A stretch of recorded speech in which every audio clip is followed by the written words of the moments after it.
Marketing Upfront series in partnership with the NBA. In honor of today's show, I am repping our newest NBA champions and one of my favorite players, the Greek Freak himself.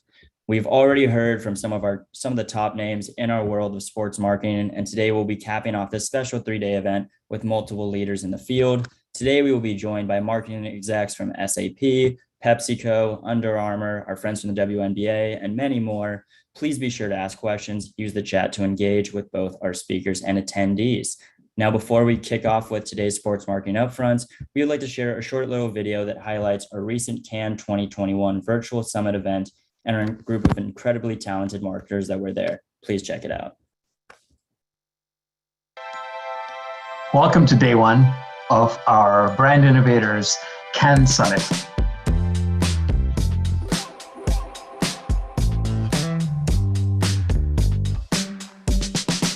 We have been looking forward to this for a while, and while we would ideally be on the Mediterranean Sea enjoying today's fantastic speakers, this is the best we can do. The good news is we're very, very close to being back to normal in a number of our live events, so we're hoping to see all of you in a live experience very soon.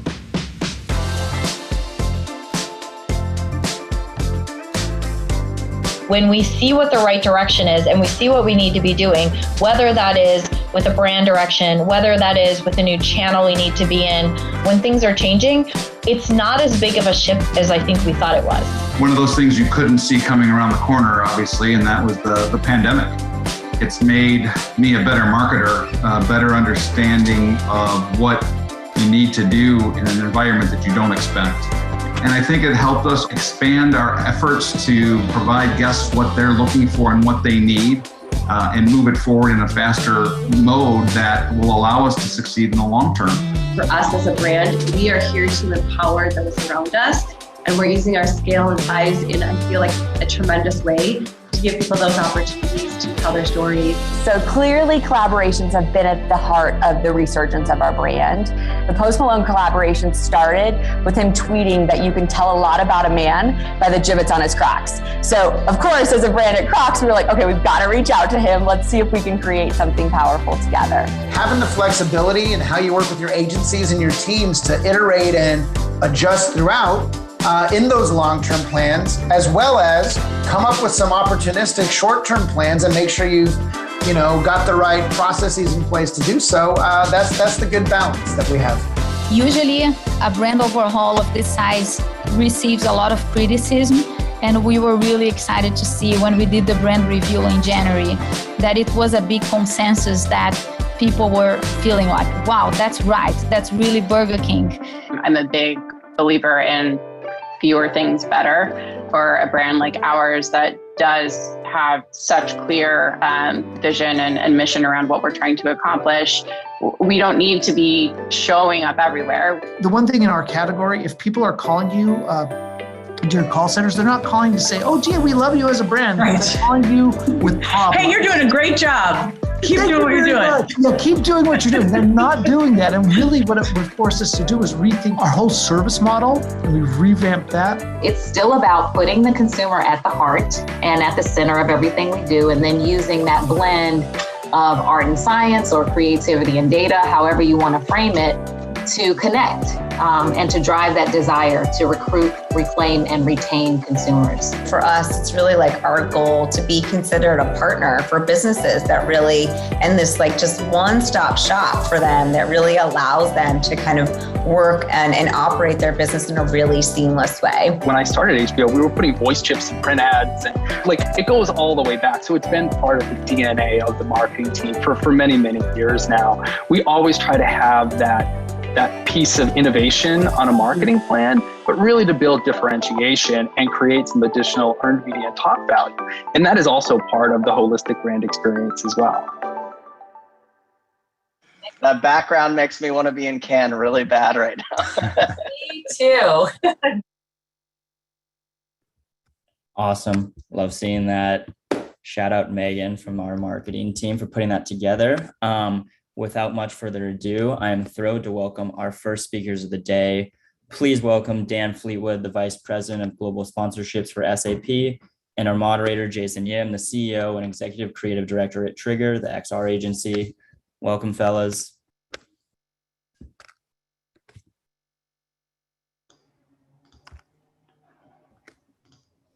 Just wait a second. He's streaming. Hey, Jason, how's it going?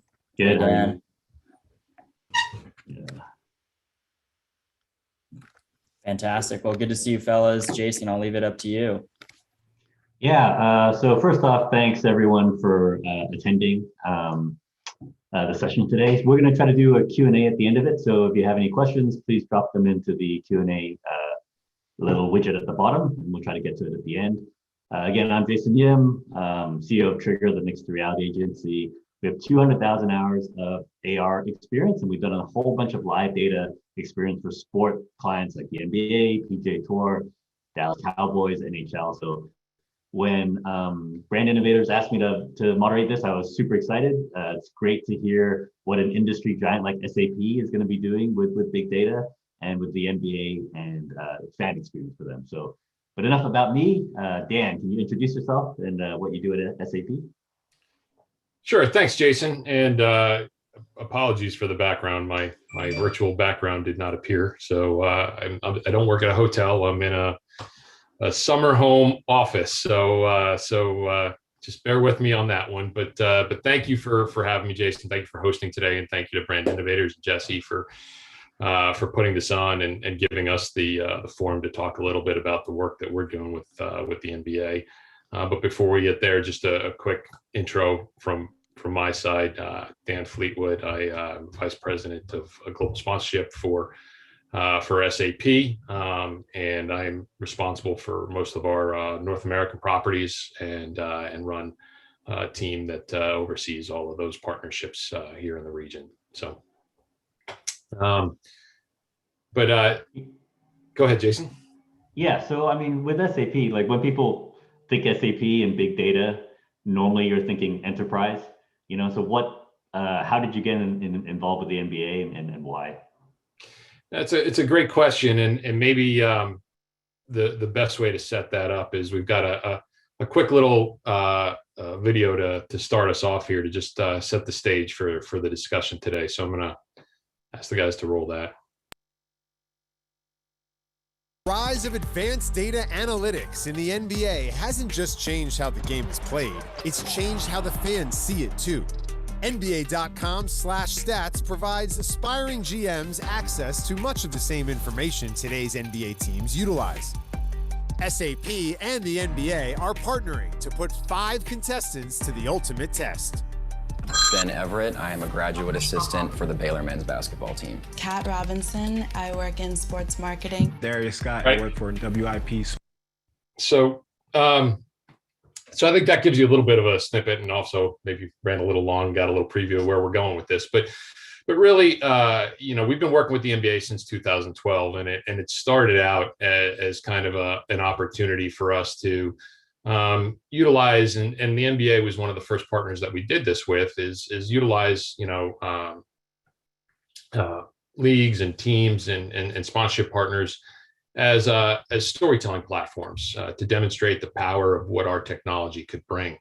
So when we started on this journey and sat down with the NBA, we tried to get an understanding of some of what their challenges were and things that they were trying to address. And so one of the things that really kind of rose to the top very quickly was the amazing rich history that they have and the statistics that are behind all of that and drive all that. So we sat down with them and worked on the digitization and then the access to all that information.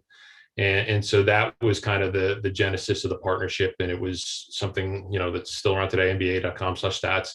And for us, the reason why it was such an amazing opportunity was at the time, it was really when we were starting to push hard on the HANA database. It was a new in-memory database that we were just rolling out. And like I said, at the time, that was 8-9 years ago. So obviously that's an eternity in technology. But it allowed us to kind of show the power of the platform and how quickly you could run queries and how quickly you could kind of bring data from 25 years ago and compare it to a player who's played today. And so it really allowed us to kind of show the power of that technology. And so that's really kind of the start of that partnership. And like, it's super interesting that it started on the fan engagement side, right? Like, it was right off the bat, the initial idea was all this massive data, but targeted towards the fans, and it wasn't like a team-facing solution. Yeah, and that's the thing, right? Is that was their, and that's again one of the reasons why we love working with the NBA, because they are a fan-first organization, right? That's at the core of it. Obviously, you care deeply about the product on the court and the talent, the teams, and everything else. But at the NBA, they're really focused on finding new and innovative ways to bring the game to the fans, and that's one of their priorities and one of their key goals, and it still to this day remains that, right? And so over the years, I mentioned that was 2012. Over the years, we've iterated on that site. We've done a lot of great things with it. We've tried, everything from natural language search to, new visualizations in terms of the data and how it's being visualized by the fans, creating, advanced analytics too, taking a look at how we can kind of derive insights out of combining things that in the past, you looked at field goal percentage and 3-point percentage and time on the court, and that was about it, right? But really kind of looking at the entire and essentially every action that takes place on a court, and combining some of those things that really kind of help us, show the power of what analytics can do if you know what you're looking for. So right, and I'm sure like the audience consumption has kind of evolved over time, but what is there something like latest and greatest that you can talk about? Yeah, well, I mean, I think what we're gonna kind of steer toward today, and what we want to try to focus on is really kind of the engagement and how we start to tell that story, right? And so for us, it just like the technology, right? And what we're doing with the, right now we're in the process of migrating them to our latest cloud platform with our partners at Azure and Microsoft Azure, and so that's going to kind of bring them into and provide them with a lot of features that we are excited about, and we'll start to tell a little bit more about that in the coming months. But for us on the marketing side, right, it's been about how do we kind of continually tell this story and talk about it in fun and engaging ways.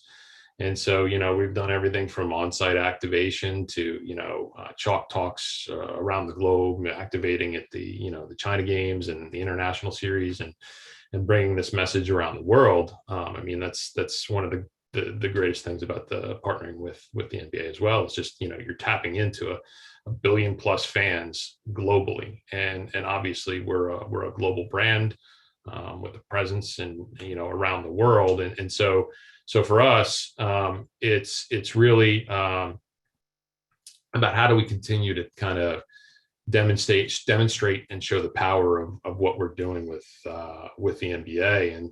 And so I think, a couple of years ago, we sat down with our agency partners and at Momentum and said, how do we do this in a new and interesting and fun way? And so I think I've got another video to show you here that gives you just a little bit of a sneak peek into what we came up with.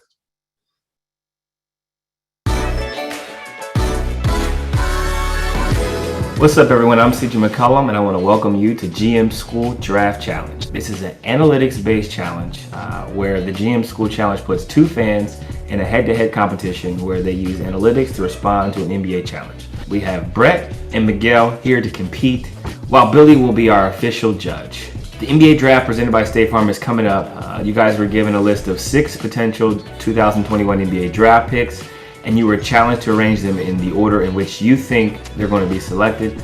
Billy, what can you tell us about the role analytics plays in the making of selecting the right draft picks? Analytics plays a big part of the NBA and on all sports. So there's a lot of data, a lot of analytics out there that you can take and use when drafting in today's game.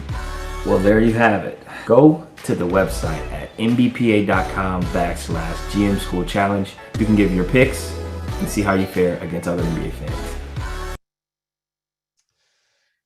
So there you have it, right? That was the idea, and we came up with an idea, taking how do you kind of take the idea of reality TV and combine that with what we're trying to do. And it was, we all love to sit around and debate and argue about, players and games, and we all kind of pretend that we're the GM, right? And so we thought it would be really interesting to come up with a reality TV show that's kind of gives you challenges similar to, one of the cooking show challenges, or I guess there's 1,000 of them out there now. But a challenge like that, or a show like that presents challenges where you're, tasked with using, data and analytics to make a decision. And so we thought it was a great platform for us to kind of really, deliver one, the message at scale and reach, that you can, with the NBA fan base, but then two, demonstrate the power of how this information helps you, and getting access to this information helps you make, better decisions and be smarter about, in this case, basketball and the NBA. Yeah, I mean, I thought it was super clever that you have your stats as like this kind of foundation for different fan type of experiences, and on one end of the spectrum you have for the for the person who wants to dive in for their fantasy sports and for their betting, your stat website, and then all the way on the other end you have this very linear consumption, sit back and just watch the show. Did you actually see people kind of migrating in either direction? Well, yeah, I think, on both sides, right? When we started this show, or when we first aired the show back in 2019, the consumption of the show itself was far beyond what we thought it would be, right? And so it's funny because the story behind that is the original idea was we were going to create, some 5-minute segments, short form content that we would, use on digital channels and push and so we, that was the idea we went into the shoot with, right? We sat down and then we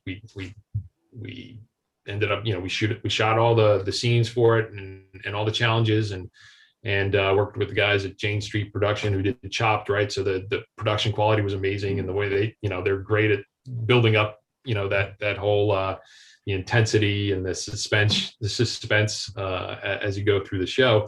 And so when we looked at it in totality, we said, this could actually be a really cool show, right? And so we did a bit of a pivot there and pitched that back to the NBA and back to NBA TV and Turner guys and said, if we put together a 45-minute show, is that something you guys would be interested in airing? And, through a number of conversations, we ended up going that way and going that route. And I think the consumption of that show, both on the broadcast and then I think it's still available on NBA YouTube channel.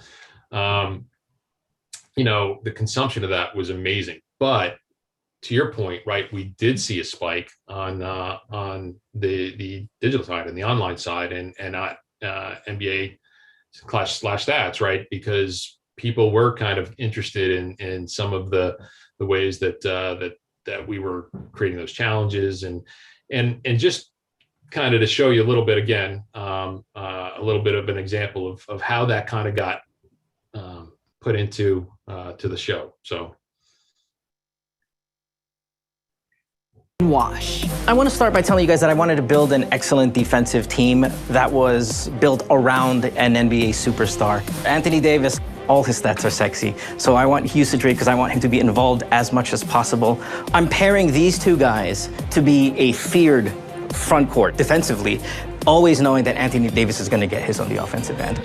Yeah, so So as you can see there, right, we're trying to, create the, the drama and the entertainment factor there, bringing in NBA talent. I think you saw there Kevin McHale and David Griffin, former GMs, as well as the NBA's own Evan Walsh, who, is a brilliant basketball mind. If you don't know Evan, shout out to you, Evan.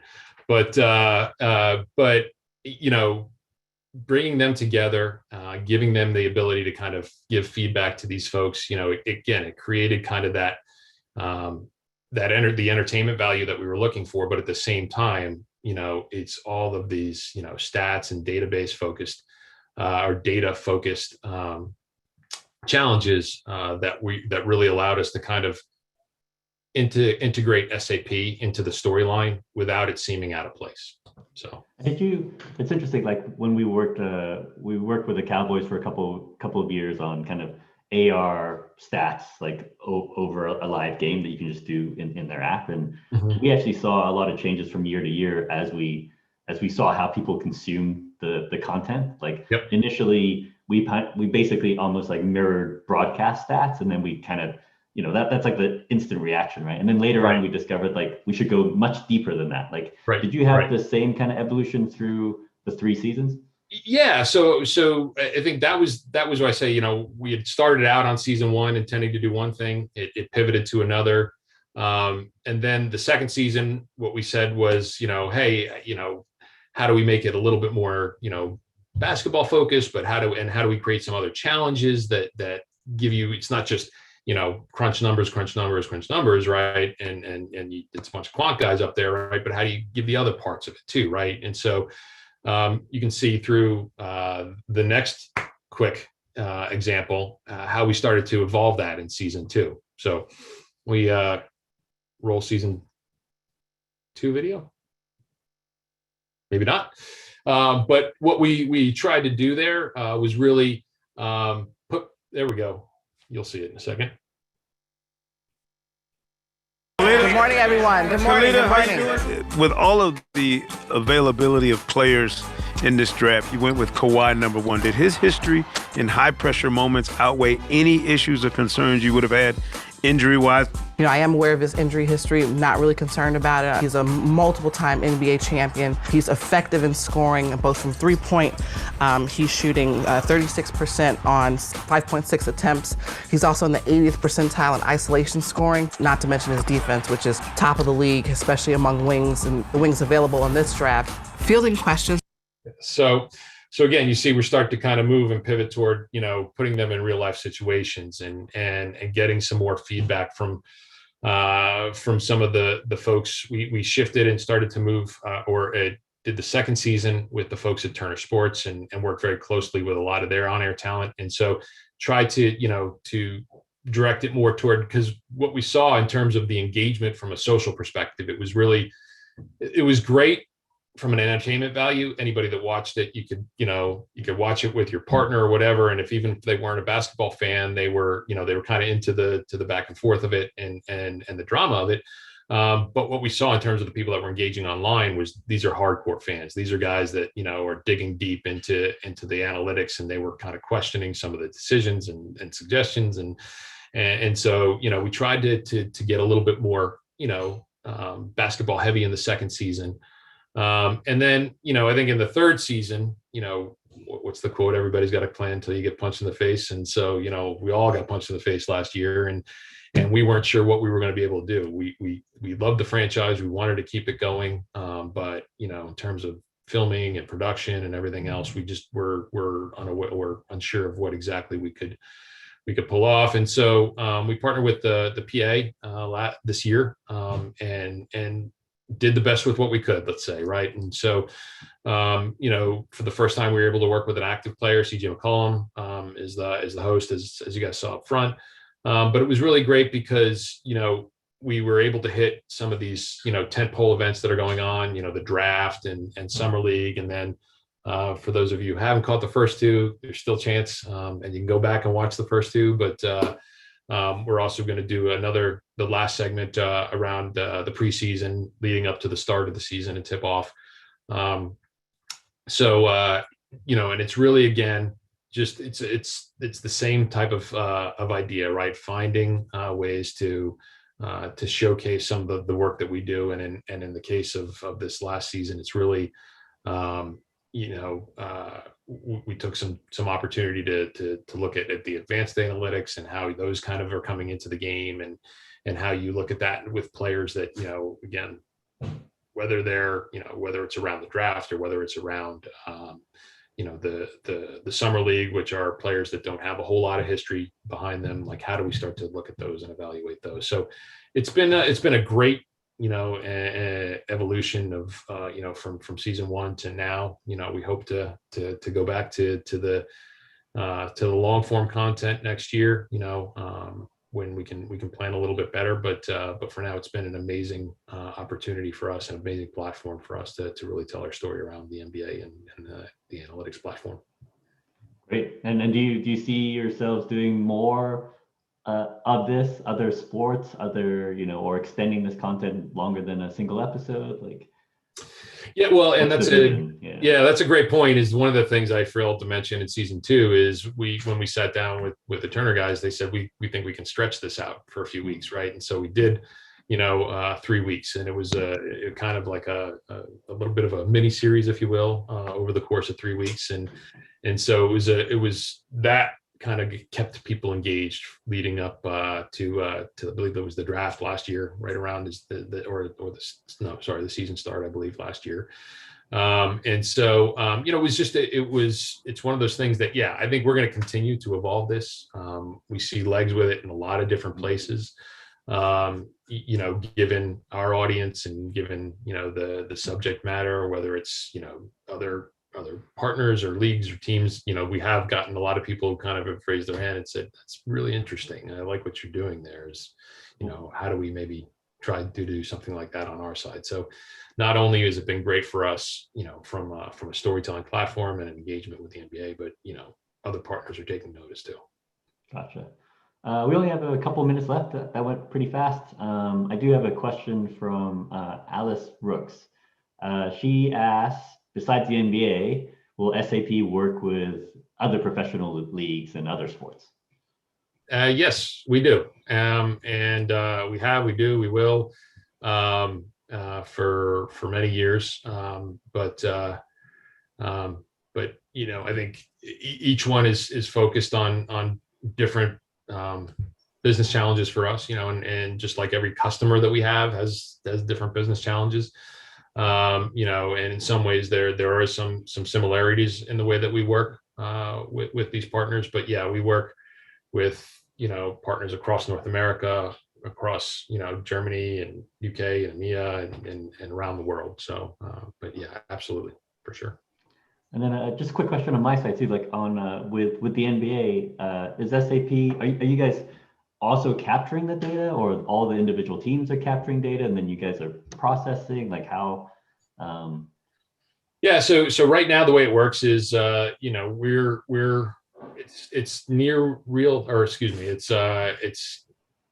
and I could be wrong on this, so you may catch me, but it used to be. I don't think it's real time yet. I know that's one of the things that we're looking at, or maybe we've already addressed it, but it used to be, let's say that, nightly basis after every game. We've taken the data that's captured at each of the arenas around the league, and that's fed into HANA, and then we have that available. So the next day it is available for everybody to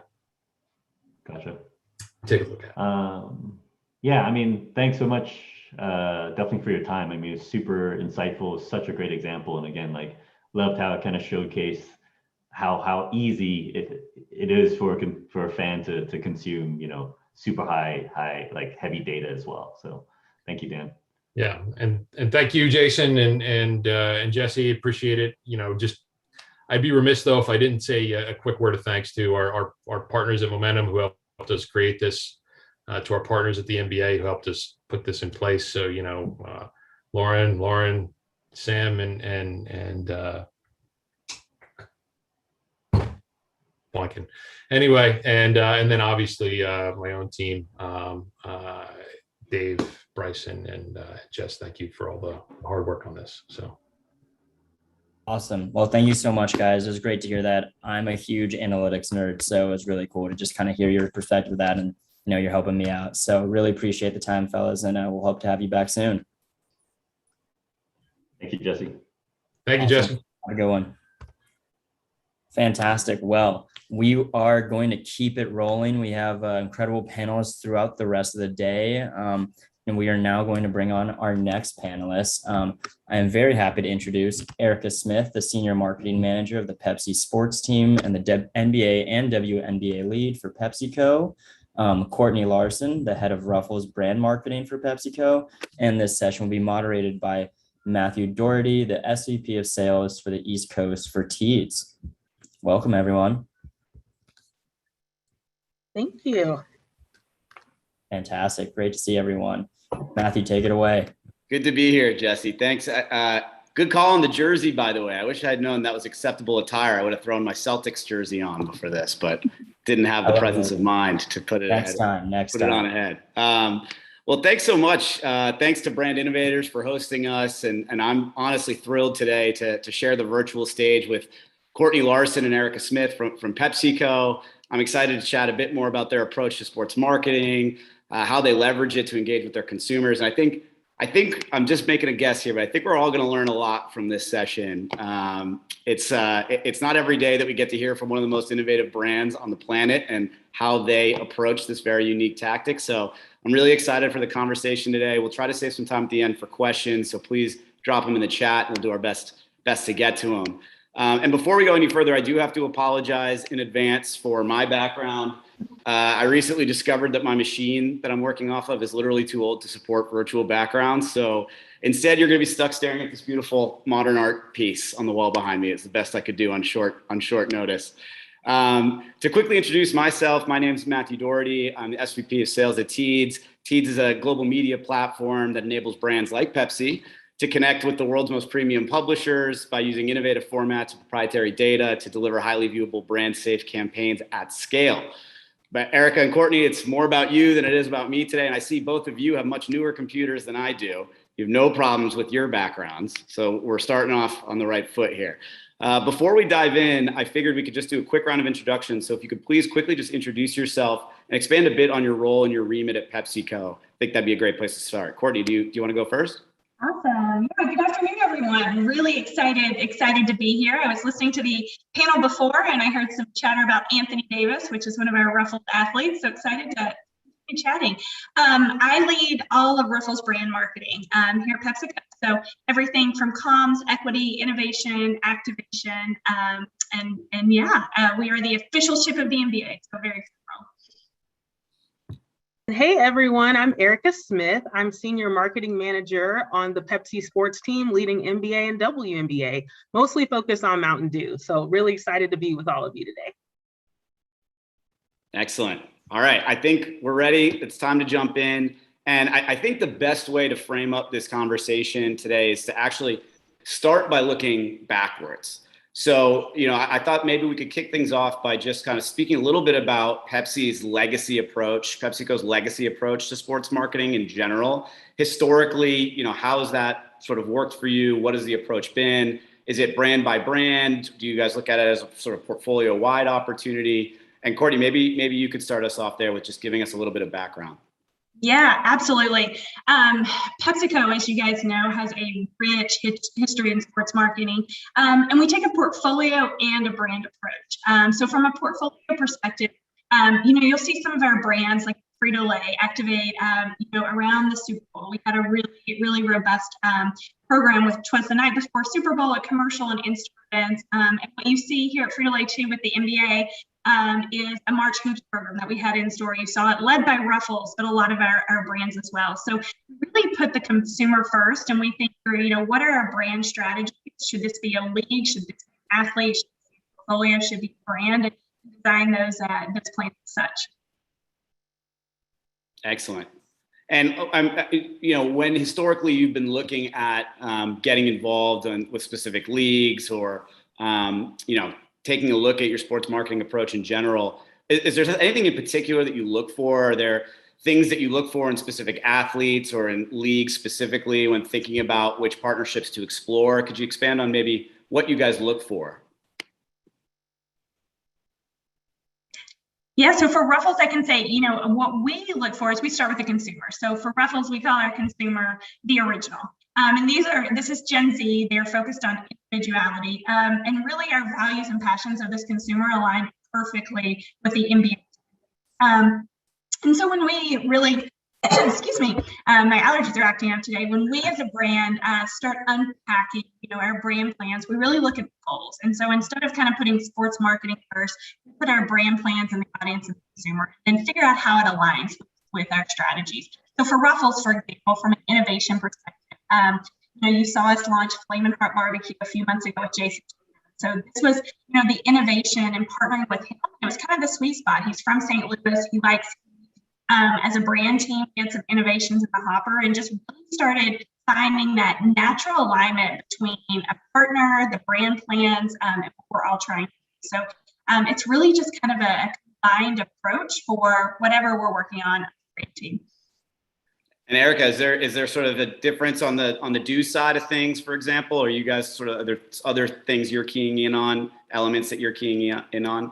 Absolutely. So we definitely look at our sports partnership with the NBA and WNBA at both a national and a local level. So our objective is to reach as many NBA fans as possible. And we're able to do that with the national tentpole events and our sponsorship of the Mountain Dew 3-point contest at All-Star, and also our presence at other tentpole events such as playoffs. But we also want to have a number of team relationships to make sure that we're engaging with fans on the local level. And so we have a number of partnerships with teams all across the United States, and also athletes in local markets as well. For example, Jamal Murray in the West Division representing the Denver Nuggets. And so we really want to tap in at both a national and a local level. And then in terms of our do athlete roster for the NBA and WNBA, similar to what Courtney said, we definitely want to make sure that we're tapping into Gen Z consumers and those that align with the brand values. And so we have tapped into those with very large reaches, such as Zion Williamson and Jamal Murray, Asia Wilson. And then again, we have our local roster as well to make sure that we're resonating with fans all across different markets. I love the focus on sort of individuality and creativity and letting your personality shine through. And certainly there's no lack of personalities in the NBA. It's a great league with a lot of, I would say, great folks to partner up with. So makes a lot of sense that you're so involved there. So we talked a little bit about legacy approach, but I have to ask the question how the approach has maybe changed amidst the pandemic. Obviously, lack of fans presented some challenges in terms of on-site activation, live eventing. Are there certain channels or tactics that you've seen as maybe more or less effective since sort of the onset of COVID last year? And maybe we could start, Erica, with you on this one. Sure, absolutely. So our approach definitely has changed as a result of the pandemic. We know that NBA fans are not able to go to as many games and tentpole events. And so we really have focused our strategy on meeting consumers where they are at home. And so we've had a larger digital presence across a lot of our activations this year.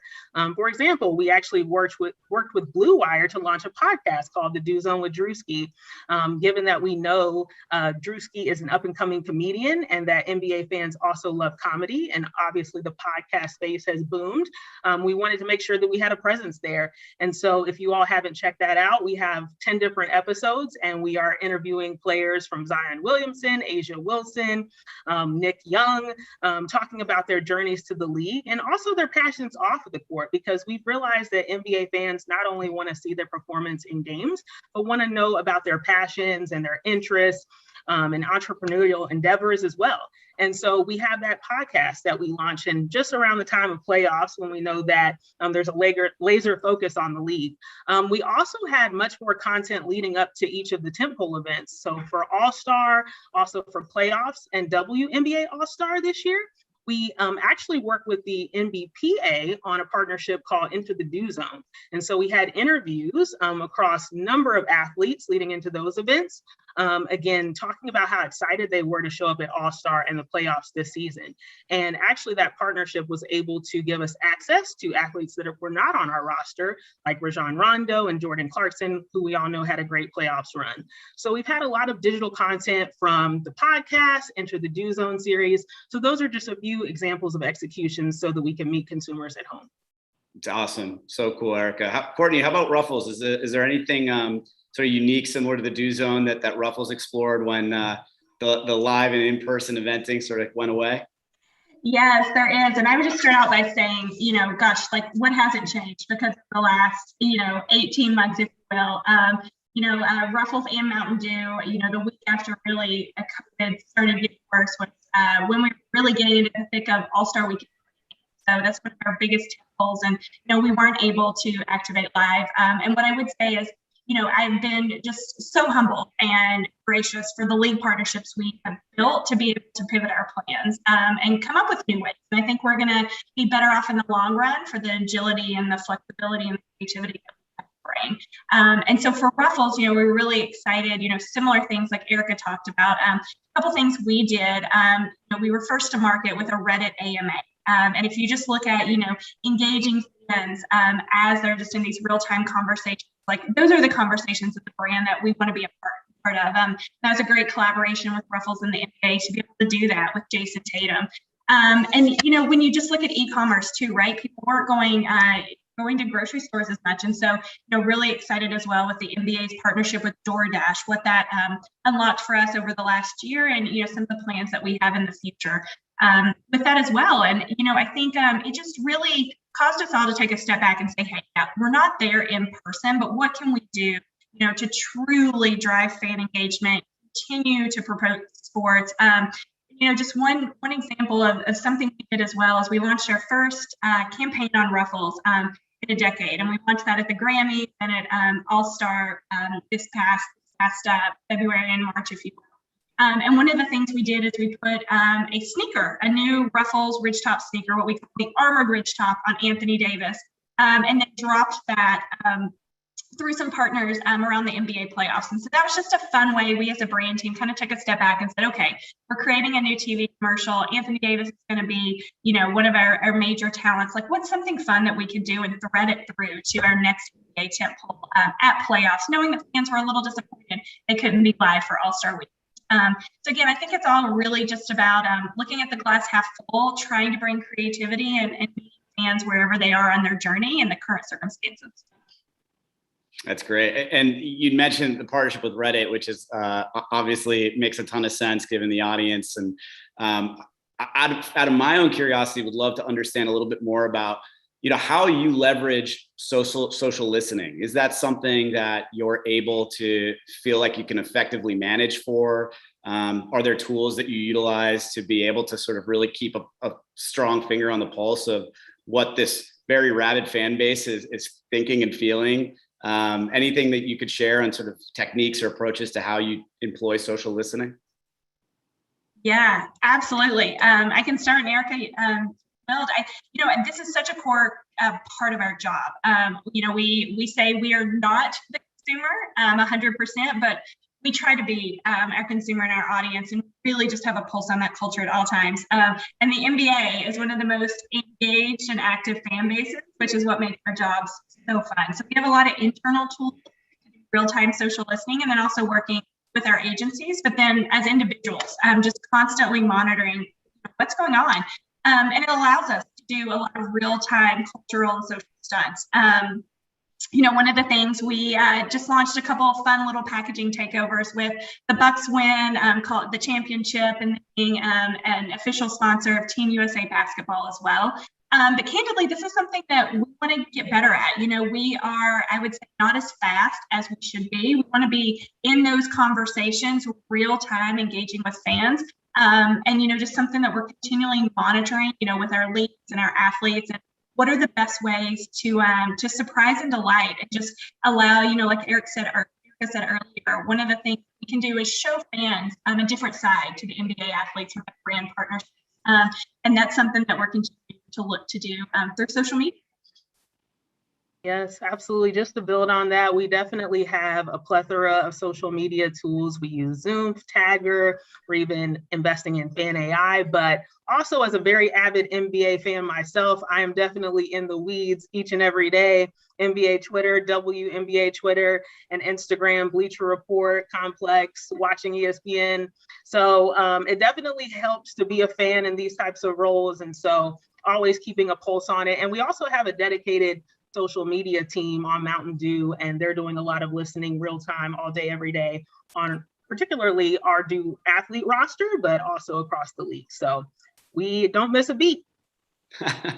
Well, one thing that I think is just really interesting hearing you both talk about, how maybe strategies have changed and how you handled a really fanless,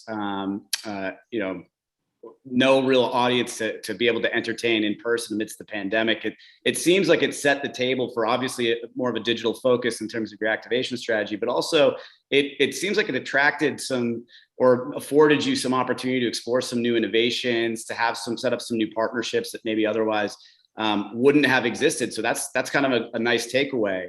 I'm curious, are there other technologies, emerging capabilities, co-ops that you're particularly excited about within sports marketing? The DoorDash one, Courtney, that you mentioned, I think is really interesting. If you want to go more into that, anything else that you guys are working on that you think is really kind of pushing the envelope in sort of innovative new technique and strategy? Yeah, a few things we're monitoring, as a Ruffles brand team with all of our partners, the crypto space, just really exciting. Where's that going to go? We love these nascent industries and trying to figure out what's the right role for brands to play with their athletes and with the leagues. Lots of conversation going on about that right now. I would say second, the NIL industry and with the NCAA athlete changes, that's something we're continuing to look at as a brand. And, how do we want to think about that in terms of, our audiences and where we want to go as, the official chip of the NBA, but also like we like to say, the official chip of basketball. And, just from a media partner perspective too, the way that consumers are consuming content and the kind of always on nature of social media and streaming and the bifurcation of everything, that landscape is just changing so quickly. So continuing to just make sure that we're on kind of the forefront of those partnerships, and again, partnering with the NBA on that as well as they continue to drive engagement across the board. Yeah, and just to build on that, we also are more responsible than ever at PepsiCo to make sure that we are proving out the ROI of these partnerships with the leagues. And so data is more important than ever. We're working with the league on partner health surveys. We're also working with MarketCast on quarterly reports just to see how we're tracking in terms of NBA fans' awareness of Mountain Dew being the official soft drink of the NBA. We're working on awareness, familiarity, consideration, purchase intent. So, to the top of our organization, we're definitely looking at data in a deeper way across all these different metrics and partnerships to ensure that we are moving the needle. And we talked a little bit about this. We talked about it in our pre-call, but we've talked about it on this call as well, which is just, of course, the NBA, one of the great assets of the NBA is this just super dedicated, rabid fan base, which we've touched on. But I also think that the league itself deserves some credit. I mean, you look at some of the other sports leagues out there, and the NBA has really been praised for their innovative approach to really embracing digital as a means of bringing in and connecting with the newer and younger fan base. And so I'd really interested to hear from your perspective how their media strategy has maybe enabled you as a brand, as PepsiCo, to connect in a deeper way with your audiences. Erica, maybe we'll start with you on that one. Yeah, happy to jump in here. The league has helped us a ton this season. So as you know, the NBA social following is huge across Facebook, over 42 million, Twitter, over 30 million followers. And obviously that's where NBA fans are going to see NBA content, right? More so than Mountain Dew owned channels. And so we definitely have tapped into NBA media across Enter the Dew Zone executions to ensure that NBA fans are seeing that content and making that association with Mountain Dew being the official sponsor of the NBA. So we've leveraged it for that content. We've also been able to leverage NBA Twitter and Instagram to promote the Dew Zone with Drewski, so that NBA fans are aware that Mountain Dew has a podcast out there tailored to their interests. We also leveraged the WNBA social platforms for All-Star. So we really leaned in for All-Star this year. We collaborated with Asia Wilson to create merchandise to celebrate her MVP title for last season. And we had a sweepstakes where fans could actually win the sweatshirts and the do-rags that we created. So we were able to get support from WNBA channels for that particular promotion, and also our interview with Asia, and then upcoming one with another WNBA player. So we definitely love the fact that NBA and WNBA fans are so engaged on social. And so we tap into them for every single execution now to make sure our content lives on their channels. That's great. Any builds on that, Courtney? Yeah, the only build that I would say, the content and the replays, just the longevity of it. So, it's pre-game, it's the game, it's the post. I think we've been able to partner with the NBA on doing some of those live replays, making sure that our brand design language is coming through. Ruffles has a 4-point ridge line, and so we really leaned into that in a fun way to really show highlights of athletes, shooting beyond the three. And so I think, again, it's just really partnering together to figure out what's the content and what's the value. How do we promote both our brands and I was really, Courtney, when we last spoke, I remember taking away from our conversation sort of one of your big objectives, which you said to me, was we really want to have as close to a one-to-one conversation as we can with our consumers, with our audience. And we want to insert ourselves in the conversation, but do it in a way that feels natural, that represents us as our fandom as well, that we're a fan alongside our consumers. And of course, with the support of the NBA and with the activity on the social channels that we've talked about, I think that presents a lot of cool opportunity for a true moment-to-moment conversation with your consumers. So how have you been able to effectively harness that to better build your brand, or do you feel like there's more you could be doing on that side? Yeah, definitely. I think there's always more that we could be doing. It really comes down to the social listening that we talked about earlier, and getting those insights. And then if it's not real time in those communications, figuring out, what are those insights that we can use to have a targeted, tailored, and personalized message to those fans. So it's anything from, listening to consumers talk about flavors that they really like. So we actually just picked our summer flavor for a limited time offering next year for Ruffles. I can't reveal what it is, but it directly came from social listening from some of our NBA fans, while they were engaging and watching a game and just talking about eating Ruffles. And so, that's an example of us, picking an innovation based on those conversations. But then also just hearing, what fans are excited about. Whether it is, gosh, we really like to see, this partnership from an apparel standpoint, or we would like to see this from, the next armored ridge top or the next ridge top design.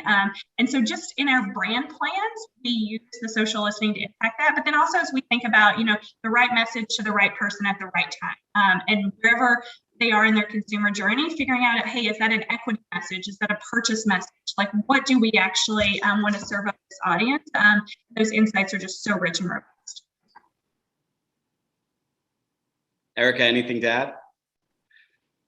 Yeah, no, I think you hit the nail on the head on that one, Courtney. I think that one other thing that I wanted to mention was just that we're not only leveraging like the league channels on social, we're also really interested in making sure that we're leveraging our Dew partners in terms of athletes and their social following to the largest extent as possible, right? They have their own unique personalities and profiles. And so we're always looking for ways to make sure that, we're obviously being great partners to them and being almost like a sounding board for their interests and another additional platform to make sure that their passions are getting out to our consumers, but also making sure that we are creating tailored content that would be interesting to their individual audiences as well and fan bases. It's cool. It's so cool because it's this beautiful reciprocity that you're building where, the athletes in the league are helping you build your brand, of course, but at the same time, you're getting great exposure for these athletes, helping maybe them show a different side of them that doesn't necessarily make its way out to the masses. So it's just really interesting to hear how you guys approach it. And I think it makes a lot of sense, and it's a great strategy, really great strategy. Let's zoom out, and we've talked a lot about PepsiCo, and as well we should, but there's other brands that have been, very active in the sports marketing world for a long time. And I'm sure the folks on the phone or on the Zoom would be interested to hear a little bit more about who else you see, other brands that you see that are in the space that are leveraging sports marketing in a cool and interesting way. Is there anyone that stands out? Is there a brand that stands out? Are there any specific campaigns that in recent memory that particularly jump out at you as like, that was just a really job well done? Yes, I'm excited about this. So definitely a few campaigns stick out to me. Let's start with CarMax and State Farm. So they are also NBA sponsors. I think they've done an incredible job of showcasing their partnership with the NBA and WNBA in the same advertising spots. So you probably saw, for example, the CarMax commercial with Steph Curry and Sue Bird. So to be able to make sure that they are featured on that equitable platform, that's not common, right? And we are very interested at PepsiCo in making sure that we are promoting our sponsorship of both leagues and making sure that the WNBA doesn't feel like a second priority in terms of our basketball priorities and strategy. So I think that both State Farm and CarMax have done a great job. And so those are some campaigns that stick out to me. Obviously, Chris Paul on State Farm and Sabrina Ionescu, they also had an ad. So those are a couple of campaigns I've seen this season that have been really well done. Great crossover ads. Couldn't agree more. Courtney, how about you? Yeah, I would just say we actually just finished doing some consumer research and talking with consumers just about, various advertising and marketing initiatives we have. And what really always sticks out at me is the fans see so much of the athletes on court, in the game and in jersey. And they just really want to see who they are off the court. And I think look at the Mountain Dew Rise spot that came out with LeBron, him doing the tango, and you saw him with his family. And you look at the Michelob Ultra, Super Bowl happy commercial. I mean, it's celebrating, the joy of winning celebration. And that's I think what we kind of look at as best practices when we're getting a pulse on what other brands are doing is how are brands really showing a different side of the athlete. Because at the end of the day, they're human, they're people just like us. And I think there is, this real desire to see the other sides of athletes, which is the conversations that are happening right now. Michelob, CarMax, State Farm, a couple of other ones to go and check out as from the best, recognizing best, real recognize real, as they say. All right, let's look ahead. Let's look to next year. Hopefully we're gonna have fans back again, fingers crossed, it looks that way. What's in your plans for next year? Is there anything that you're particularly excited about in the year ahead? Anything, obviously, don't share anything sensitive here. I think this is being recorded, but anything that you could share that you're excited about and that you've got planned for the upcoming season would be great to hear about. Yeah, I think we're, crossing our fingers and toes and everything that we can engage back in person with fans. And so one of the things I am most excited about is that, Eric and I, as well as Mountain Dew and Ruffles, will be partnering, more moving forward. And I think that's something, as PepsiCo, we have a big house of brands, and there's so many opportunities. So you're going to see more from Ruffles and Dew together, which I think is going to be really, really exciting. And just again, we put the consumer first in everything we do, and there's a lot of pent up energy and excitement. I just can't wait to get back into the arenas in person, and that's what we really want to harness, like that energy and that consumer sentiment. And we're extremely excited that it's going to be the NBA's 75th season. I mean, just remarkable. And they have so many great plans. And we've been spending a lot of time talking about just doing more from a purpose standpoint. Erica talked about how we want to give equal kind of weight and credence to the WNBA and the NBA, but also use our brands to impact change for our audiences and our targets, and also the NBA fan base. There's a lot going on and a lot of causes whether it's racial equality journey, gender equality, so many causes that we're really keeping a pulse on and having conversations amongst ourselves, the league, and with our athlete partners to figure out what the best role is we can play. So I would say we're really excited to make an impact and celebrate being back together as we look towards tip off in October. Yes, I'm so excited to partner with Courtney and Ruffles even more next season. Can't wait. This is our first hurrah right here on this panel together, and it's just going to continue that Power of One relationship. Many consumers may not even know that Ruffles and Mountain Dew are both owned by PepsiCo, so we definitely want to make that connection clear. Also, given that fans have been at home for the past year, I know that a big priority on my side is to invite more fans out to events, right? So as we prepare for All-Star Weekend, giving fans the opportunity to come. So sweepstakes to be able to give away tickets, because it's definitely an event that not a lot of people have had access to in the past. Even giving out tickets to games across both leagues. So, that's definitely a priority for me because I know that it can be very expensive to attend these types of events and want to make it a little bit more democratic and universal to be able to go. Also, we're excited for new content coming out with our athletes. So I won't give away the big surprises, but you should definitely see across, TVCs and then also digital platforms, more athlete-centric communications coming out from us next season, and much more to come. So looking forward to next season and being back. I love it. It's such an interesting insight, Courtney, what you said about harnessing that energy, that pent-up energy of this fandom that's like ready to come out at any moment, and they're just itching to get back inside the arena, in the stadium.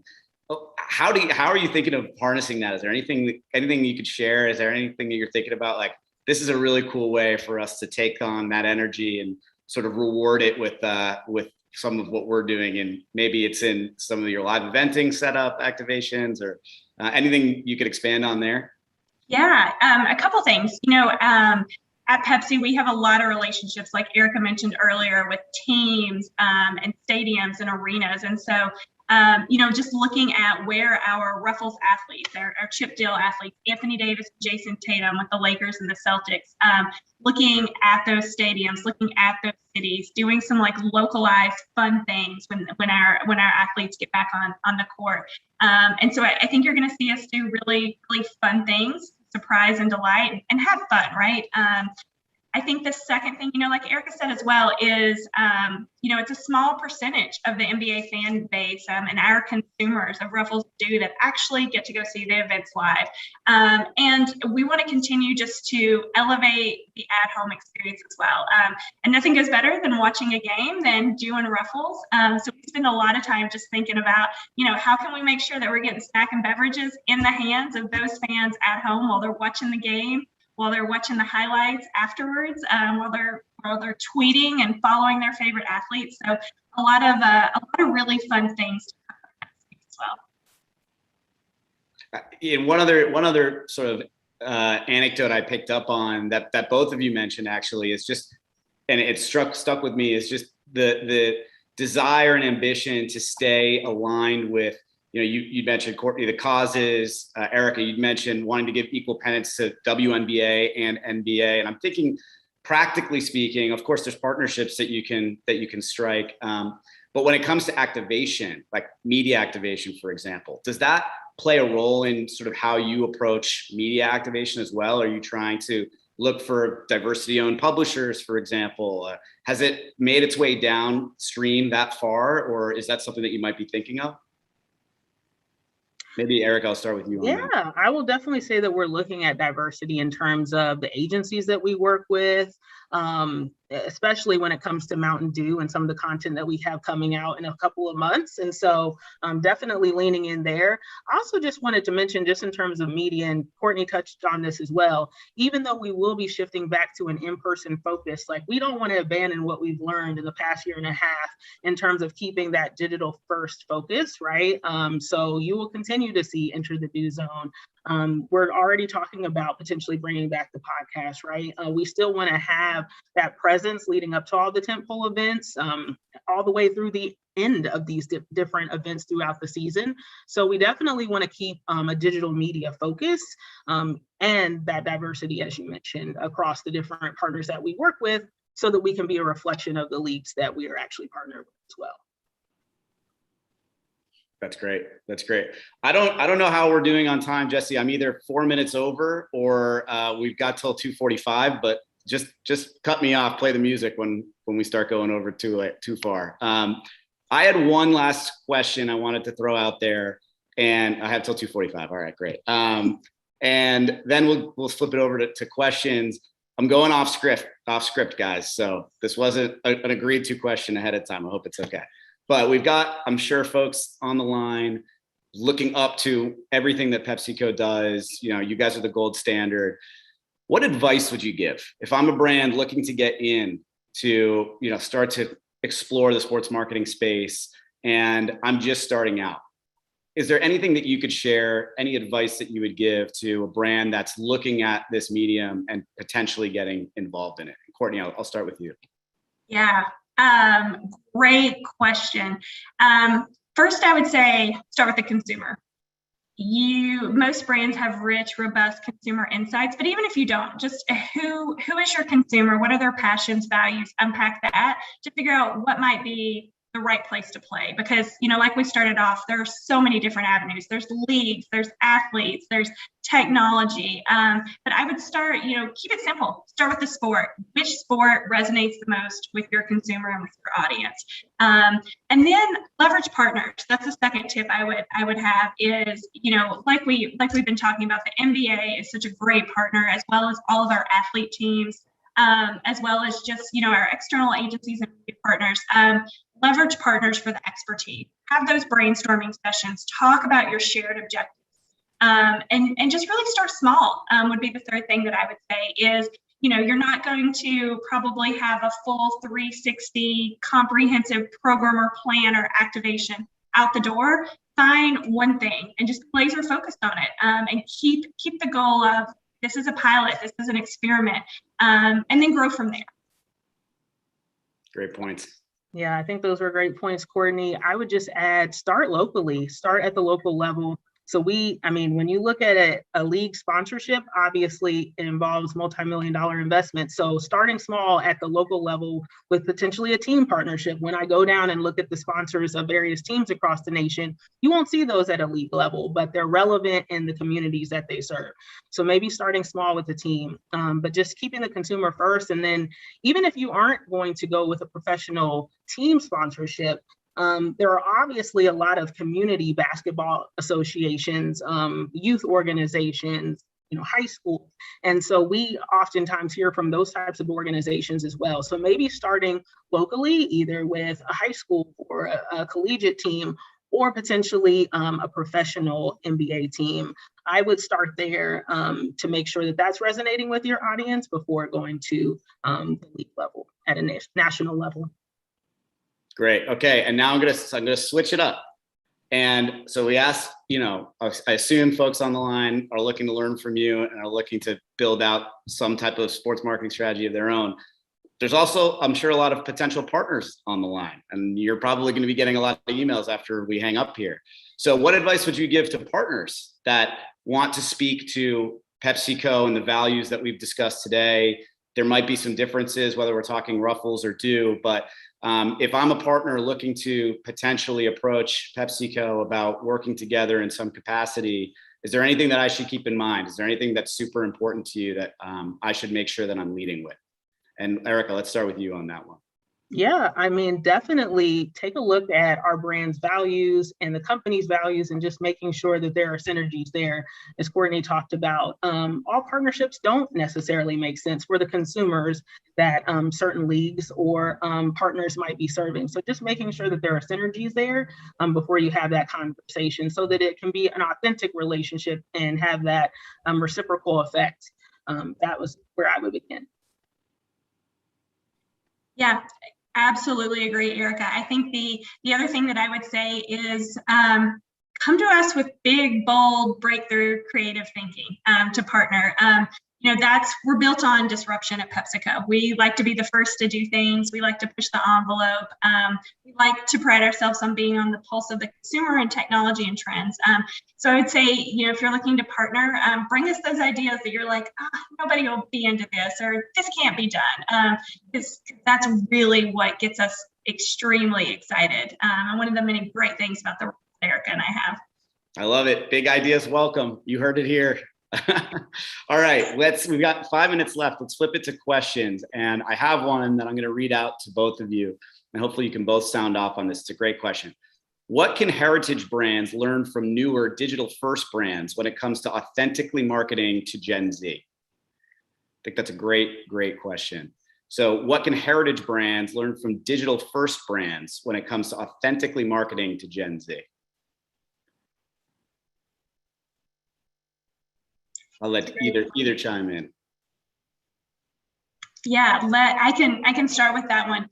I think one of the things that we constantly talk about is, the billions of impressions we get every day with our packaging in store, and just not being over reliant on that. And as we talked about, like looking at e-commerce, looking at the innovative things that are being done with social media, being able to buy through Instagram and things like that. And digital first and smaller startup brands, they are scrappier. And you guys are a lot of times more on the pulse of doing things for the first time and pushing the envelope and everything I just talked about with the ideas that we see at Pepsi. And so personally, I just spend a lot of time, looking at those smaller brands in our categories and in other categories and what they're doing to reach consumers. Because, I have this bias that, you actually sometimes do the best marketing when you have the smallest budget, because you have to make every dollar work extremely hard. Sure.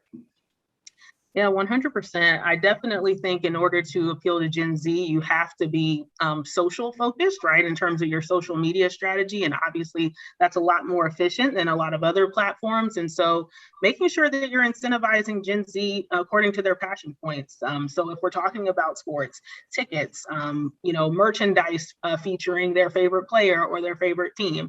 And so those are just some very low-hanging fruit tactics that they can explore just to start off. But definitely making sure they have a presence on Twitter and Instagram and the different channels that Gen Z definitely frequents. And Erica, I actually have a follow-up question to that because I think that that's a really interesting insight. And, obviously most brands, if not all brands, have at least a toe in the water as it relates to social and are doing something there. But I think also most brands recognize that's not where they can't put all their budget there, right? And there's likely incremental eyeballs, people that they're missing if they're taking a look at social and social only. So is there anything that you've done to kind of complement your social strategy from a media activation perspective? And have you seen success with that? Yeah, actually the Do Zone with Drewski is a great example here, because we actually had a flight on Spotify in terms of having ads on Spotify to promote that, especially since it's on an audio platform. But we've actually seen across other brands that audio ads on Spotify or Pandora can be very effective. And so that, audio media plans are a great complement to social media plans as well. Great. Another question here is, as leaders, you are always developing your abilities. What skills would you like your marketing team to develop this year? I'm interested to hear the answer on this one. That's a great one. A few things we talk about on my team. I think first, consumer empathy, like we've talked about a lot, is the world's heavy right now for a lot of different reasons, and just making sure that we continue to understand our consumer, understand our audiences, have a pulse on their shopping behavior, but also their social media consumption. How are those trends from a social listening and those conversations changing? Second, the media landscape. I talked about this before, but ever evolving, across various spectrums. Erica just talked about audio, AI, and so many other things we're trying to do. What's the right media mix? How do we make sure that we're putting everything together in a really bright way? And then I would say, the third thing from a perspective, empathy, media, just leadership. Like we talked about before, great brands are built by great teams. It truly, business results and brand results don't happen if you don't have the right team. And so I think just a really robust focus on people and making sure that we're developing people, we're developing our partnerships, we're really listening to each other, and again, just continuing to push the envelope. Those are great, Courtney. I definitely think that I want the marketing team that I work with to continue to demonstrate agility, right? A lot of our plans were created in a month or less. WNBA All-Star activation, for example, All-Star for NBA was very uncertain given the pandemic this year. So to continue to be able to be flexible, right, while leveraging all of our resources to pull together great plans in a limited period of time. And then also just continuing to show that empathy that Courtney talked about. And then I think most importantly, to be able to show that digital analytics and analysis experience, because again, right now we bring a lot of creative people into PepsiCo, and obviously a lot of people with strong data analytics skills as well. But the onus is on us to be able to show the return on these different league investments. So to be able to analyze all these different programs that we're putting out for NBA and WNBA is going to be super critical to continue. 100%. Amen to that. Well, I think that brings us right to time. I see Jesse is back in the picture here. So that's the equivalent of the music playing. This was so much fun. It was so lovely, Erica and Courtney. Thanks so much for the time. And I hope everyone on the line enjoyed the conversation. Thank you so much. Thanks, everyone. Awesome. Thanks so much, everyone. Thank you, Matthew. Thank you, Erica. Thank you, Courtney. Such a great conversation. Really excited to hear about the fan engagements, what's going on in the future. So big thank you to them. And it's always great to just kind of see what PepsiCo is doing, because they're always at the forefront of sports marketing. So up next, we are going to keep it moving. I am very happy to introduce Trey Evans, the Director of Sports Marketing for Under Armour, Sarah Crennan, the VP Head of Content for Yahoo Sports, Alfie Brody, the VP Head of Global Sports Marketing for the NBA, PGA, and WWE titles at 2K Sports. And this session will be moderated by Amanda Kay, the VP of Integrated Marketing of Minute Media. Welcome, everyone. Hello. Hello. How's everyone doing? Fantastic. Take it away. Fantastic. Well, good afternoon, everyone. As mentioned, my name is Amanda Kay. I'm the Vice President of Integrated Marketing at Minute Media. It really is my great pleasure to be moderating this afternoon's panel discussion. I think it goes without saying that over the past, year, fast approaching 2 years, the course of media consumption habits, how we interact with sports, how we engage fans has all fundamentally changed and shifted. And I think these changes really aren't flashes in the pan, right? They're things that are kind of reverberating throughout our industry. And really that's what we're going to dive into today. Really take a look at some of those changes, what they mean for the wider landscape, and how they're fundamentally shaping the course of sports marketing today. So I am incredibly privileged to be joined by 3 leaders in the space to really dive into these topics. So, I think let's just dive right into some of those questions and some of the, I think hot topics that are really kind of circulating. So, one of the areas I think is kind of a foundational piece here is how has being remote, the pandemic, everything that's been going on over the past year, fast approaching 2 years, how has that fundamentally changed the sports marketing landscape? And, certainly would want to hear from each of you on that. So Trey, would love to start with you on just kind of general trends. What have you been seeing? What's that trajectory really look like? Yeah, no, for us, at UA, and first of all, I just want to say thank you for having me, and look forward to the other, hearing and listening to the other panelists. But I would say for us, it just gave us more opportunities to really be able to engage our consumer, our target audience that we refer to as our focused performer, to engage them digitally and socially. And so for us, our mission is to make all athletes better and give people that opportunity to kind of reach their goals from an athletic standpoint. And so we just, for us, virtually and especially socially, really wanted to continue to provide them with opportunities and ways to ultimately get better. And that's the full circle for us, whether it be preparation going out from a competition standpoint, preparation just to meet your own personal goals, or even just, expert way or providing expert, information and guidance around how to, help with your recovery and mental strength. That was something that we really focused on this year. And we found those avenues and those platforms to continue to kind of relay that message. So, that most of our target audience now consume most of their media and information in the palm of their hand. So then you have access to that target audience pretty much 24/7, depending on how much they check their phone. 100%. And do you feel like this sort of migration to more of a virtual world, just based on everything that we're sort of encountering and dealing with, do you feel like that has been such a shift, or do you think because so many people are consuming kind of that information in the palm of their hand, we were sort of migrating in this direction anyway? No, we were definitely going that way, right? And it was getting younger by the minute, right? So as technology becomes more accessible to our young following, they're going to continue to find opportunities to learn, to consume the media, consume different opportunities to get better, whether it be from an athletic standpoint, entertainment standpoint. They're going to use the technology that's accessible to them. And so we definitely saw this shift. And I think by some of the moves that we've made from a company standpoint digitally really kind of aligns to that future direction, quite frankly. 100%. And Sarah, would love to hear from you as to what are some of the trends and some of the things that you've seen as well? And, was this kind of migration to more of a virtual engagement, more of a virtual world, sort of where we were going anyway, and it's sort of been expedited? And what are some of your takeaways and observations from your vantage point?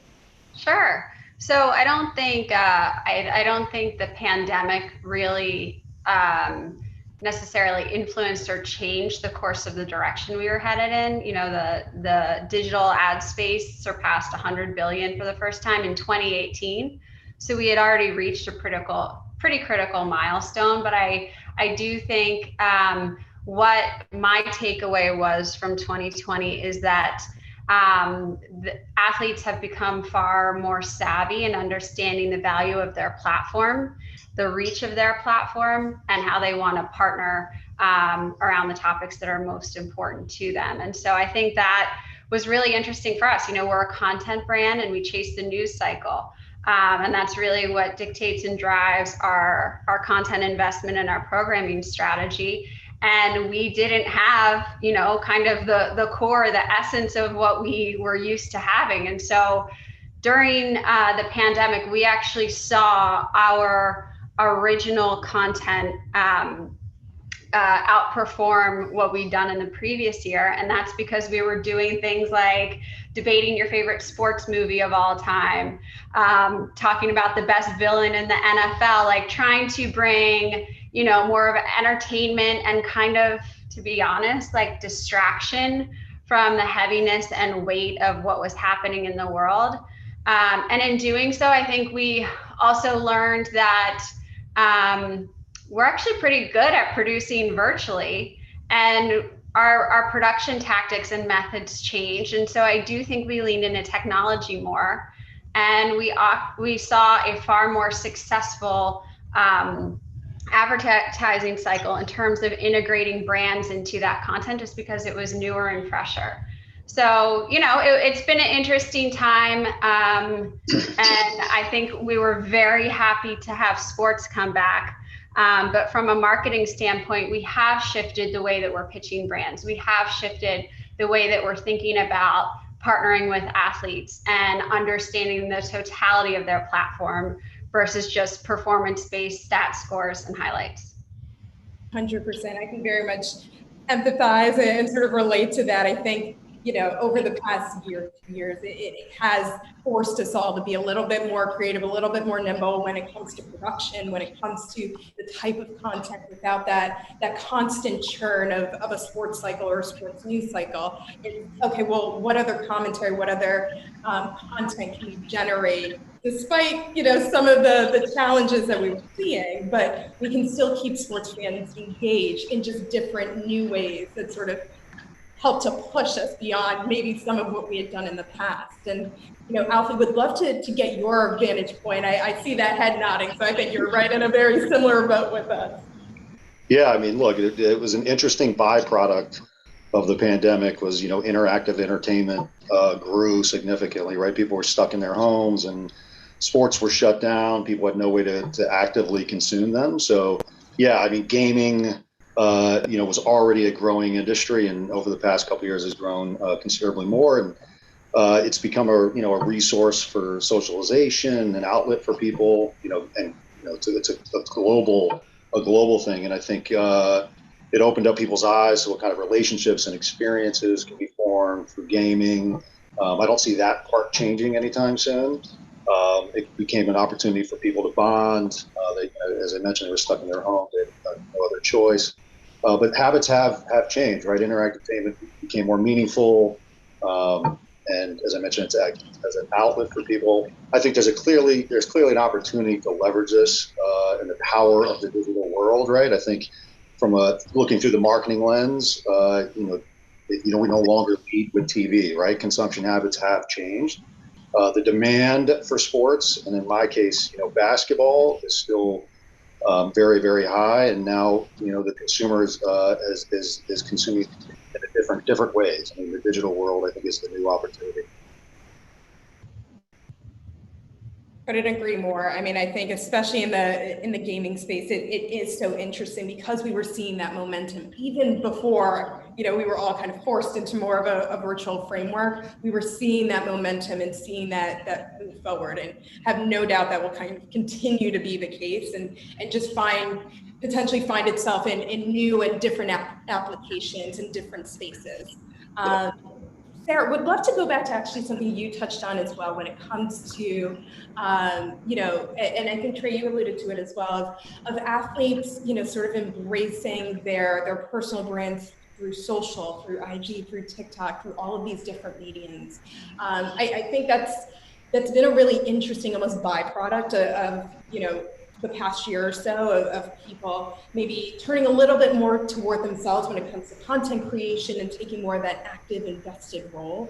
Would love to get kind of your thoughts on how we see that evolving even further, with so many, athletes kind of building their personal brands, like how can other partners and sponsors and advertisers sort of align with that mission and align with some of that work that's already being done, even on an individual basis from some athletes? Sure, yeah.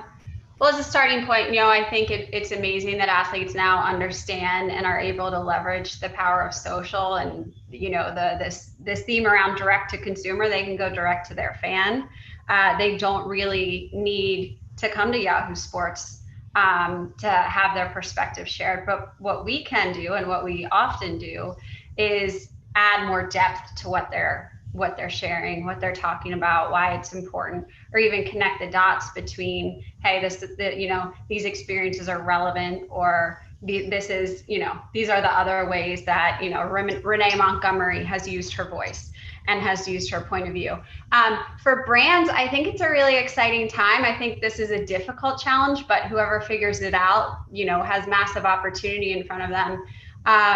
I think understanding what's happening in a moment and making your brand messaging flexible enough to capture where an audience is already naturally engaged, like that's the opportunity. So to relay that to a very specific example, I thought Naomi Osaka withdrawing from her media appearances around the French Open was really powerful. I thought it was even more powerful that Calm came in, immediately offered to pay her fines, and offered to donate money to a mental health organization. And so, that took quick thinking, that took 100% authenticity and awareness around brand identity. And then it was up to execution. I thought they executed really well. So when you look at the opportunity for brands going forward, I think it is a moment like that that illustrates, like, if a brand can do as much work ahead of time to be ready to jump on a news cycle and what is naturally drawing audience, like, there can be massive upside.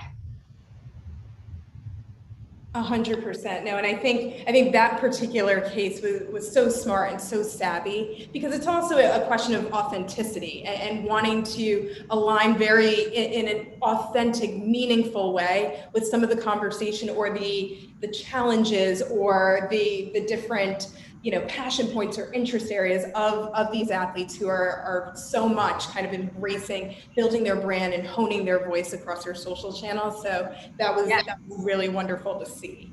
Yeah, and by the way, like, sports media is going to write that story whether Calm has a media buy or not. So it's also a very efficient strategy as a brand marketer.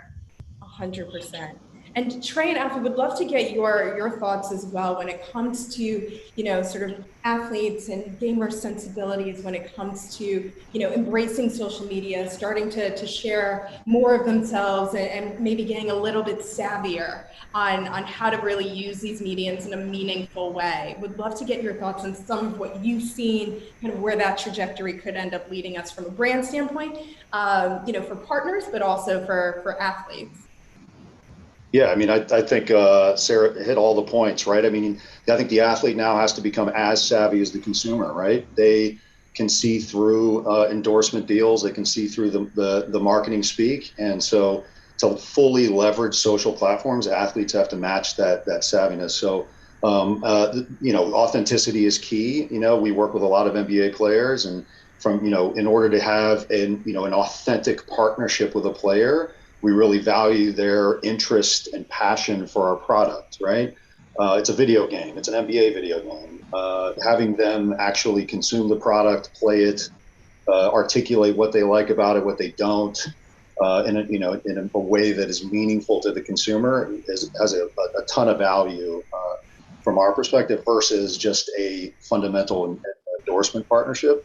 And then certainly it's a crowded space, right? So as an athlete, you have to compete with not only other athletes, but other brands, other platforms. There's a lot of complexity there. So, to truly stand out and have something meaningful, not only does the partnership have to be authentic, but the content and what you're talking about. Definitely. I think it all comes down to kind of that authenticity piece. It really does. And the brands that are able to really embrace that, to amplify that, right? It's not just kind of casually aligning. It's not sort of contriving anything. It's finding those meaningful moments to really lean into. Absolutely. And what's interesting, I think, is especially over the last year, and in addition to the pandemic, we've also seen so much in the way of social justice, sustainability, female empowerment. We've seen a lot of those conversations really bubble to the surface, which I think also lean very much into kind of the authenticity piece of, meaningfully standing behind or leading the charge on a lot of these different initiatives, conversations. And one thing I think in particular that I really would love to kind of pick your brains about is when it comes to brands and companies activating within the social justice space. What have you seen? Who do you think, I think Calm is a fantastic example. Who have you seen really excel in that space and do a really good job of leaning into activism, sustainability, these conversations that are so top of mind and so meaningful for athletes, for all of us? Who's doing it right? I can start. I mean, I don't, this is just more general than sports, but I think relevant to everybody is, I think Barbie did a great job creating healthcare worker versions of their, iconic Barbies. Like, I think it is amazing that they made a Barbie for the co-founder of the vaccine. I can't think of a more important way or group of people to honor from a brand point of view. And, you know, with putting my role in sports to the side, like I am more inclined to buy a Barbie now, just because of the acknowledgement and of the importance of this group of people. Yeah, I mean, I know this is an NBA associated event, but I mean, I would definitely identify the league as a trendsetter in that regard. I mean, we're a licensee of the league, right? We make a video game, and so we've stole a lot of plays from the NBA playbook and embracing D&I, both in the game and from a business perspective.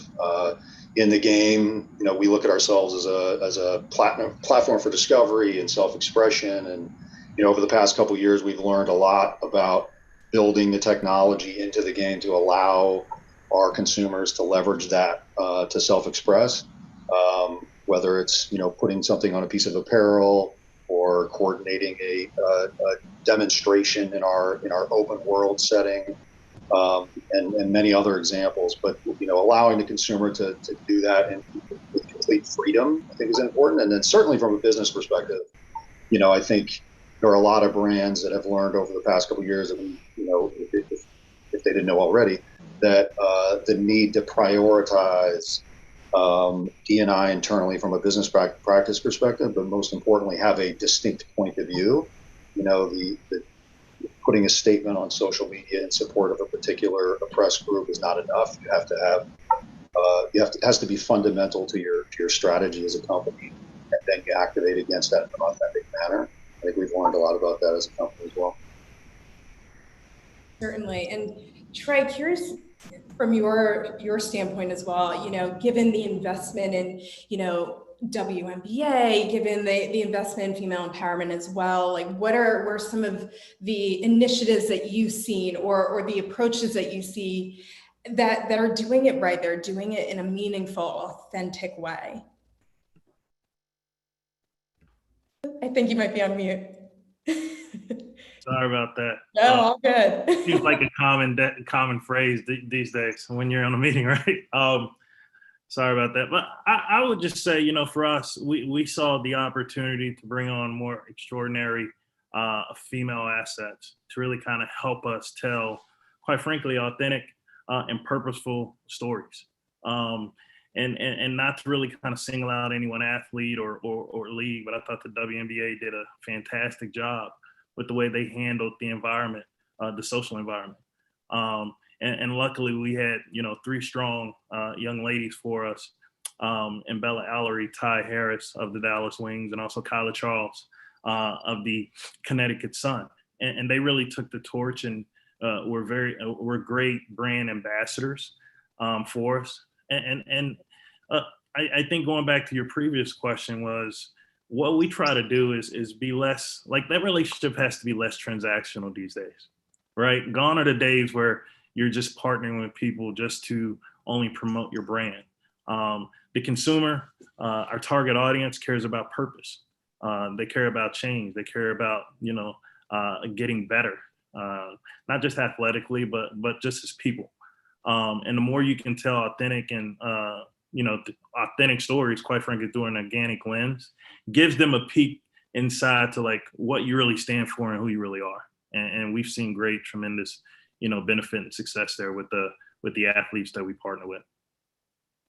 And I think you touched on such a great point. It's not even a nice to have anymore. It's an expectation.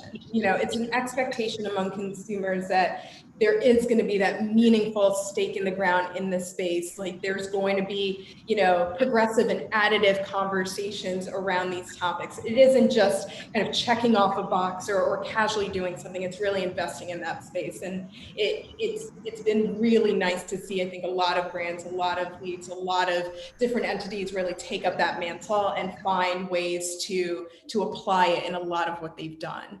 Yeah, Amanda, actually to that point, I think the WNBA has done a fantastic job with their season 25 and their Count It campaign and how intentional they've been, and just thinking about the history of the league and all the moments and people that brought us here. And it's not just about what's happened on the court, it's also about, the storytelling around their athletes. And so, our part of that has been to say, like, the NBA is taking a step to be very intentional in the way they're marketing their league and their teams. And we wanted to make sure our storytelling reflected that. And so we created a brand called All In Orange, because who doesn't love the orange hoodie? And that's been, the way that we've tried to bring greater focus, not just to the D&I space, but to, a remarkable campaign through this season 25. Without question. And I think, again, it's that intention. You're hitting it right on the head. It's the intentional moves, it's the intentional action to really push these conversations forward, push them to the forefront of just consciousness in general.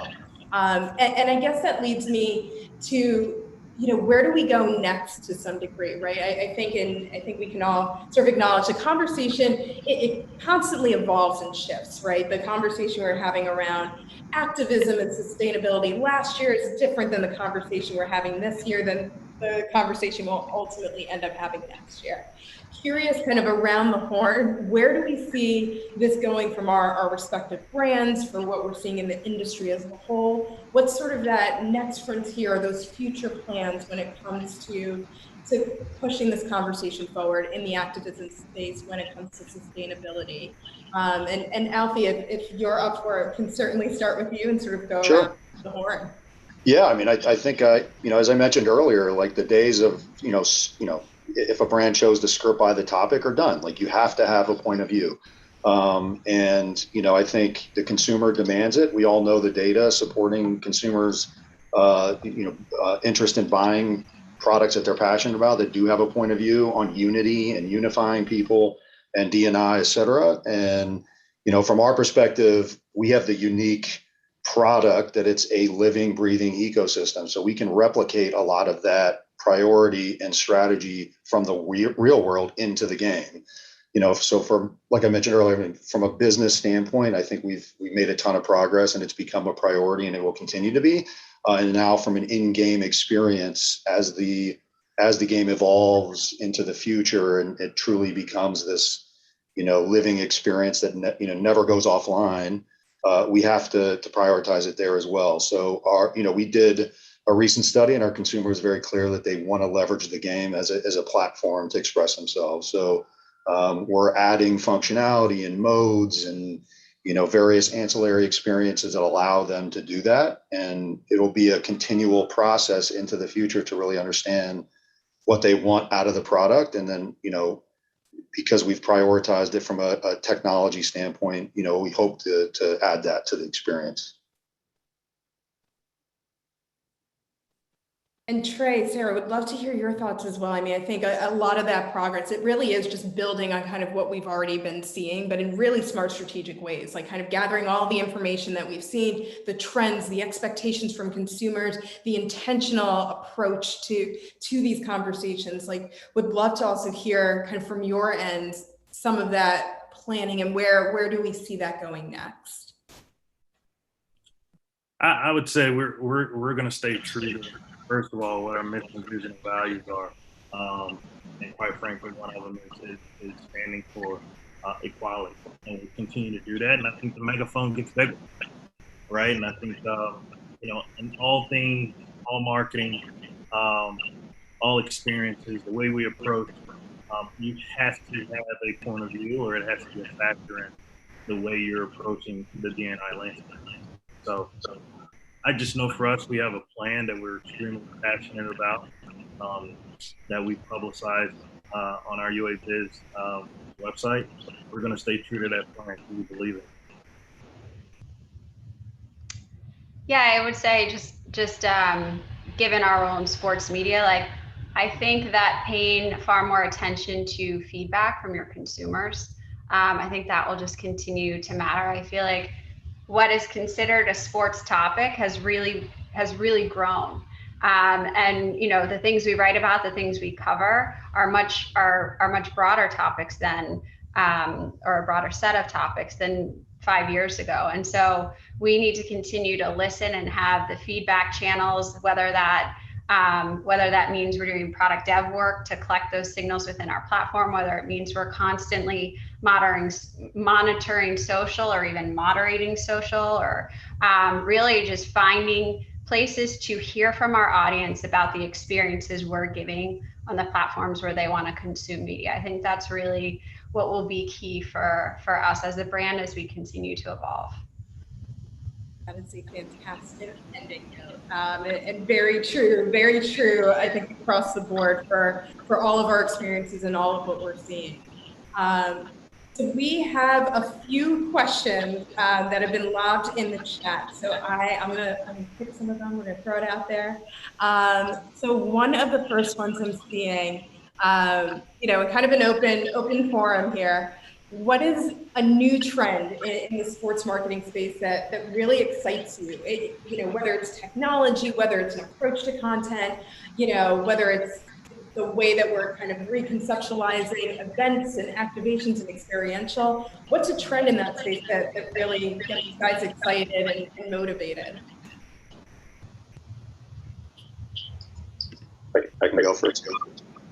For me, it's you know, it's the juxtaposition between real world and digital world, right? So take something that has historically been limited to the physical world, like a concert, for example, or like fashion, and now the new norm, you know, the trend with the norm is interacting with that entity in the digital world. So a full concert, the ability to, you know, you may miss out on you know, a apparel drop or a shoe drop in the physical world, but you can get that same item in the digital world. So it's, you know, it's moving from real life to the digital world and still having an amazing experience. I think we haven't even scratched the surface there, certainly from an interactive standpoint.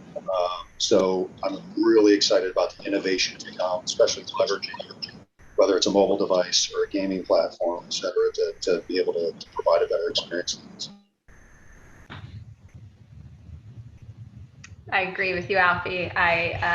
You know, that's one of the things we are trying to focus on as a brand, but I also think the pressure Gen Z is putting on the world to be authentic. I really appreciate that because I'm personally tired of the hashtag ad posts. And I want to work with athletes and work with partners that are authentically interested in ideas and bringing concepts to life and to our audience. So I think that, you know, it's a pretty simple concept, but I think how meaningful a brand or a partner or athlete or a media company is committed to what they're working on is a really nice change for marketing. Yeah, I would say, compounding off what both of Alfie and Sarah said, probably not something new, but something that's really emphasized now is the way brands are really kind of approaching the relationships with their assets, partners, and athletes. I think there was such a, I would say, a directive or initiative to just kind of create just brand awareness across the board. And now it's really about more of like, what can I do best to associate my brand with extraordinary athletes and extraordinary partners?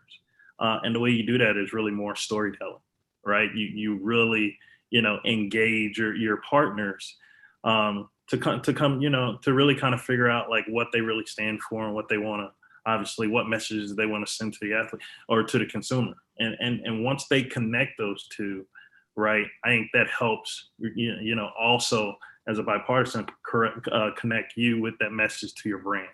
And I've just been seeing more and more of that, you know, athletes and partners have more of a voice, and it's just great to hear it and it's great to see it. So, and a lot of that has to do with you know what Alfie said before is just, you know, technology and the modernization of platforms and being able to have your own platform in the palm of your hand. It gives you that ability to do so.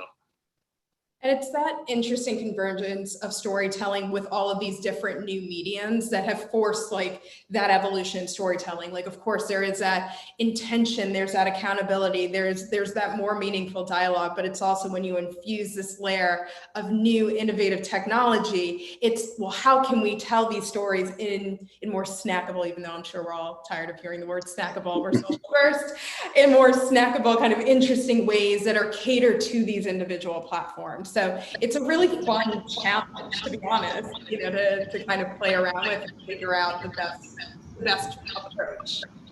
Yeah, actually, Amanda, to that point, like I've been wearing Under Armour cold gear since the year 2000. And I grew up in Maryland. I played lacrosse. Preseason was in February or March. I picked lacrosse partially because it's a spring sport, but when you started, it was cold outside. And so, I was just thinking about leading into this panel, like some very real examples of how brands show up and what brands have meant. And there was a time where like the cool kids only had the mock with the UA because it was a new brand that kind of emerged out of nowhere.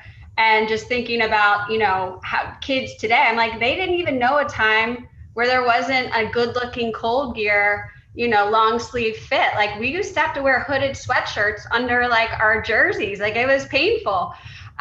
So, I think that's the cool aspect about brands too, is just reminding their consumers about why they existed and then kind of evolving that story to merge it with technology. I remember those days of hoodies under, so I am right there with you. Another interesting question that got lobbed into the chat.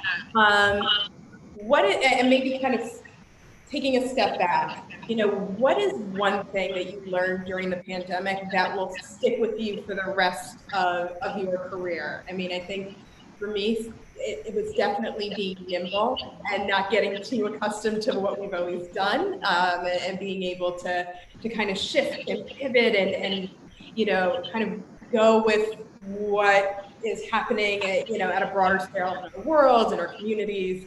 But what's something coming out of the last year, 2 years that's really stuck with you and that you think you'll apply moving forward, even when we get outside of the current landscape we're in? I would say, if you have strategy in place, right, you don't necessarily have to completely derail something that you've already planned and worked on for the past few months, due to some pretty significant adversity all of us had. And to your point, you just have to become more resourceful. Sure, there might be some opportunities that you're not able to fully take advantage of, but for every subtraction, there's probably another opportunity that you can utilize in its place. And that's what I was proud of, obviously my team as well as the brand, to really become resourceful, but still be able to get out and speak to the message and initiatives and goals that we wanted to. And then in the course of adversity, find some new ones. And some new ones that really mattered and meant something to our consumers. So we'll always have that really kind of that feedback with us, and now we know through such a tumultuous time that we can continue to push forward, and ultimately find the positive during that time. Yeah, I would say, well, we all work in digital in some way. Like I learned not to underestimate the value of human connection. I would say one of the things I miss the most is the kind of organic, free-flowing, idea generating sessions that came, through a casual meeting in the hallway, when we were all working together. And so when we were left to just our, technology and just our screens, we had to be more intentional about creating those spaces for, unstructured conversations, idea generation. And, it takes, thoughtful time and allowing for a free flowing conversation, which didn't initially happen. Initially, it was like you were blocked in 30-minute increments with very clear purpose and like an agenda set. And it took a little while to realize that like connectivity and that creative firepower was not present in a way it should be. Yeah, for me, I mean, overwhelmingly, it was just, the resilience of humanity, right? I mean, that was incredibly inspiring. Just the ability to deal with this, what seemed like a big deal a couple of years ago, personally or professionally, doesn't anymore. But, like the one thing I learned, at 2K is the machine keeps moving. I mean, it's incredible. Like I felt like it was a well-oiled machine before. And, we have an annual game that we have to release, and the team did it. In fact, I think it's the best game we've ever produced.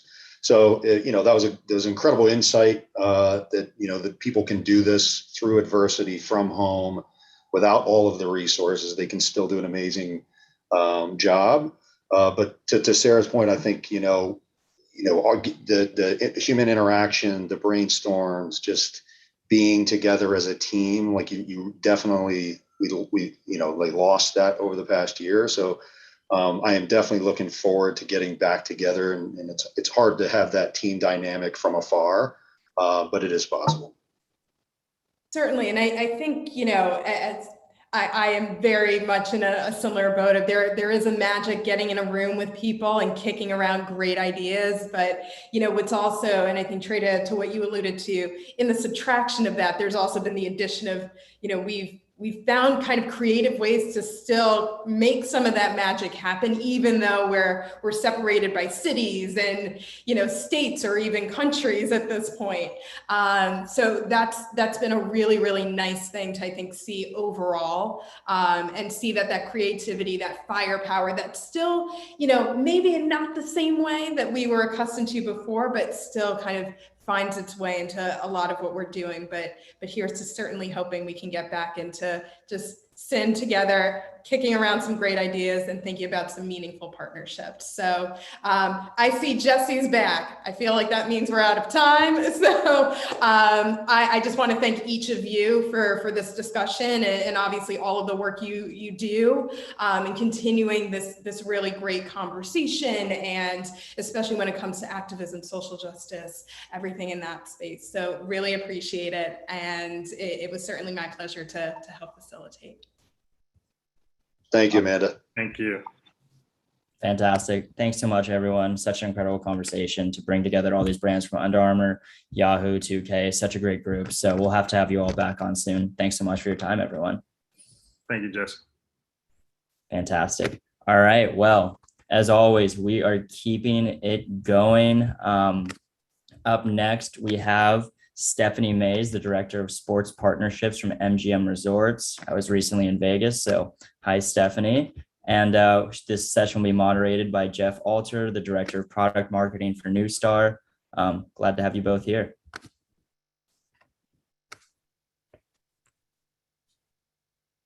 Thank you very much. Hey, Jeff. And hey, Stephanie. Hey, Jesse, how are you? Fantastic. Good to see you Hey, Jeff. virtually. How's it going?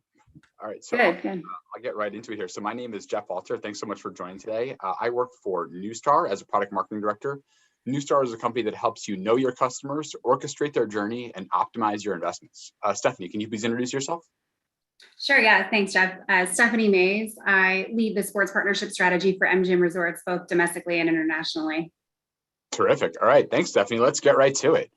You've had quite an interesting career throughout the travel and hospitality industry. Can you please talk a little bit about your career path to your current role at MGM? Sure, yes. Well, I started my career as a student at UNLV, and I was a part of the hospitality program. And through that, always had a lot of great opportunities to get connected to industry leaders on the Strip and the events, just the breadth of what we had in the city. So through that, I found my way as an intern for the local PGA Tour event, which is now the Shriners Children's Open. And there I really found a passion for sports and working in, with the PGA Tour and everything that came with it. So throughout my career, I kind of fought tooth and nail to try to find a position after college that would be in that same space. And they created a position for me to stay on full time. So I was able to spend about 4 tournaments with the tournament, which I loved and miss often, but wanted to look for career growth. So I tapped on MGM Resort's shoulder. They were actually a client of mine from the tournament. And I said, I'm looking for growth. I want to learn more in the industry. And so jumped on board with MGM Resorts. And through my time with them, have just had some incredible opportunities to work on the corporate beverage program, working with some of the biggest beer, spirit, and non-alcoholic properties that we had within MGM Resorts. And through that and the development of entertainment and sports, just have found my way always looking for that next project and, kind of raising my hand for the stretch projects that would get me to, leading the sports department where I am today. So it's been an incredible opportunity. Doors have been opened through my leadership, and just excited to be here with the group today and able to share a little bit about what we do at MGM Resorts. That's great. And I heard you mention the Running Rebels, UNLV there. Yes. It seems to me that you are one of the few people on planet Earth that actually is currently working in a job that pertains to your major from college. So how did you know from an early age that you really wanted to get into travel and hospitality? Yeah. So I did always know I wanted to be in this space. I was fortunate enough to travel throughout my childhood. And through that, I just had a love for the feeling that I received as a guest and kind of taking days off school and over summertime. And then I was also able to see the things that also didn't maybe go so right, that maybe had an impact on our vacation. So I came to college thinking I really want to help people have a great experience. I wanted to be a part of this story. So that's where UNLV came into play. And of course, through that, you never really know what careers you can have until you start diving in. And I did work at a hotel for a number of years at the front desk, learned a lot there. But again, opportunities open up to you once you're in this space. And so I love that today, I might not be working in the hotel directly, but I get to be a part of everybody's experience when they're coming to an event, when they're watching sports at one of our venues, or interacting with our brand at one of the Jewel events that we participate in. So love the connectivity that I still get, although I'm not always the person kind of at the front desk. So that's great. And you mentioned the PGA Tour and Shriners. Before we dive into the NBA, can you just briefly talk about the work you did with Shriners and everyone's favorite negotiators, the guys from Pawn Stars? Yeah, absolutely. So my role, for those who don't know, PGA Tour tournament staffs are quite small. You have a small group of people that manage and run the tournament all year. And then you really rely on a group of volunteers and people, the board that comes in to support. So through the tournament, I wore a lot of hats. One of them was player relations, managing the players as they're coming in, their transportation and hotels. But outside of the tournament, one of the elements I was responsible for was community engagement. How do we get the community involved? Shriners is a nonprofit at the end of the day. So how are we driving more exposure, getting more people to our tournament that will in turn benefit the Shriners? And through a tournament connection, we knew the guys at the Pawn Stars, and they are, givers in the community. So we paired up with them, and for a month of September prior to the tournament, they donated $1 for every shirt they sold to the Shriners hospitals. So it was great to build that local collaboration with them. It was right in the prime. They had, just kind of came out and as the superstars and a great new show. So they used their fandom to help support us, which really put Shriners, on the map in a new way, which was really exciting for our tournament. So it was great to get to know them through that. That's awesome. Good for you being able to build those bridges. All right, so let's get on to everyone's favorite topic here, the NBA. Look, from the regular season to the playoffs, the draft, free agency, and of course, Summer League currently happening as we speak, the NBA has really become a 12-month per year sport. Mm-hmm. How does MGM capitalize on that? Yeah, basketball has always really had a place here in Las Vegas. We, like to call, Las Vegas the home of basketball. Throughout our history, we've hosted a number of sporting events. We have many coming up this fall and winter time. So Las Vegas is a basketball town. What we've been able to do with the NBA over the last couple of years is really latch on to the different tent poles that they have throughout the year, and how do we become a part of that story. So we look at what our strategy and corporate pillars are, and one of them is driving events to Las Vegas. So throughout our relationship, we're always looking for opportunity to partner with the NBA and say, hey, have we thought about doing this here? We've been a partner with NBA Summer League as a title for a number of years. We look forward to continuing that relationship. And throughout that, we've been able to bring the NBA G League Winter Showcase here that takes place in December. That wouldn't have come naturally had we not paired up with the NBA and said, how can we bring more to Las Vegas? We have hosted the WNBA All-Star Game for back in 2019, and we just recently had it here. That was, through our relationship with the NBA, wanting to grow and expand on how we can be a part of the conversation and give fans the experience at MGM Resorts that they may not be getting in other cities. And so we continue to look at the calendar that they have and our priorities and the experiences we can offer not only to fans, but also to the athletes, and are looking at ways we can continue to bring things not only to Las Vegas, but our regional properties as well. So always in the mix, looking to see how we can build on the experience and become a part of that. For sure. And so as you think about your place in the sort of travel and hospitality space as it relates to the NBA, how do you think about your competitors as well? So for example, Travelocity also just ran a big campaign around the NBA finals about their partnership with the NBA. How do you think about, competing with other brands in the space, and especially as it relates to sports and the NBA specifically? Yeah. We often say here in Las Vegas that when events come, it kind of raises all tides. So we do work really closely with the LVCVA to help bring, events to Las Vegas. We know that as a big player in the space, we're going to get, some of that attention as well.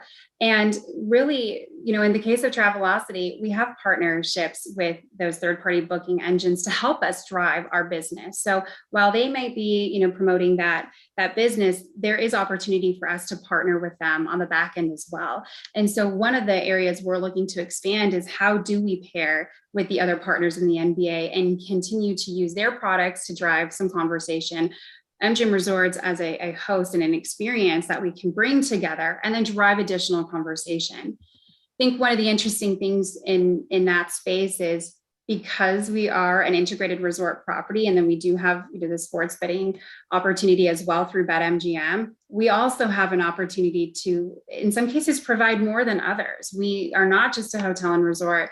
We have food and beverage, we have live entertainment, we have the gaming side of our business. So really, we have the opportunity to mold ourselves into what consumers are looking for. And that's taking each part of our business and identifying what the consumer wants and at which place in time they're going to want that, and how do we position that in front of them. So we look at all aspects of the business, and we are looking to other partners to build those conversations with us. It's interesting you mentioned the gaming piece, because logic might show that as folks are gambling more frequently on the NBA, the ratings would go up, but the ratings have actually been down for the NBA on TV over recent years. What do you think is driving that, and what does that mean for NBA sponsors and partners? Yeah, I think there's so much more content available in a lot of different areas. So I don't necessarily think that the ratings really show the entire story, because now you have brands and you have the league themselves. They're all diversifying where they're placing content, because now, especially after last year, consumers are looking at content in different spaces. So the ratings are one element, but their partnership with Oculus, what did that drive, and how was that measured against what is on the TV broadcast? That's something to consider. And then we have to say, how are we becoming a part of that? And our fans looking at the social, the YouTubes, all these different areas. So really, when you look at it, it's about the whole ecosystem. And I think we've all developed over the last year to realize that, where that content lives is really about what that consumer wants, and making sure there is a target that still wants the broadcast, but there's the target that wants, I think I heard on the last program, the snackable bites, right, from the social and whatnot. So it's really tailoring the message and the content so that you can really address the needs of all your customers. And I think they've done a great job. And I think as brands, we have to take a look at what are we trying to accomplish, and in which space do we fit against all of those. For sure. And so to that point, you mentioned Oculus, there's TV, there's online, there's, every time a highlight happens in the NBA, it's on social media within seconds.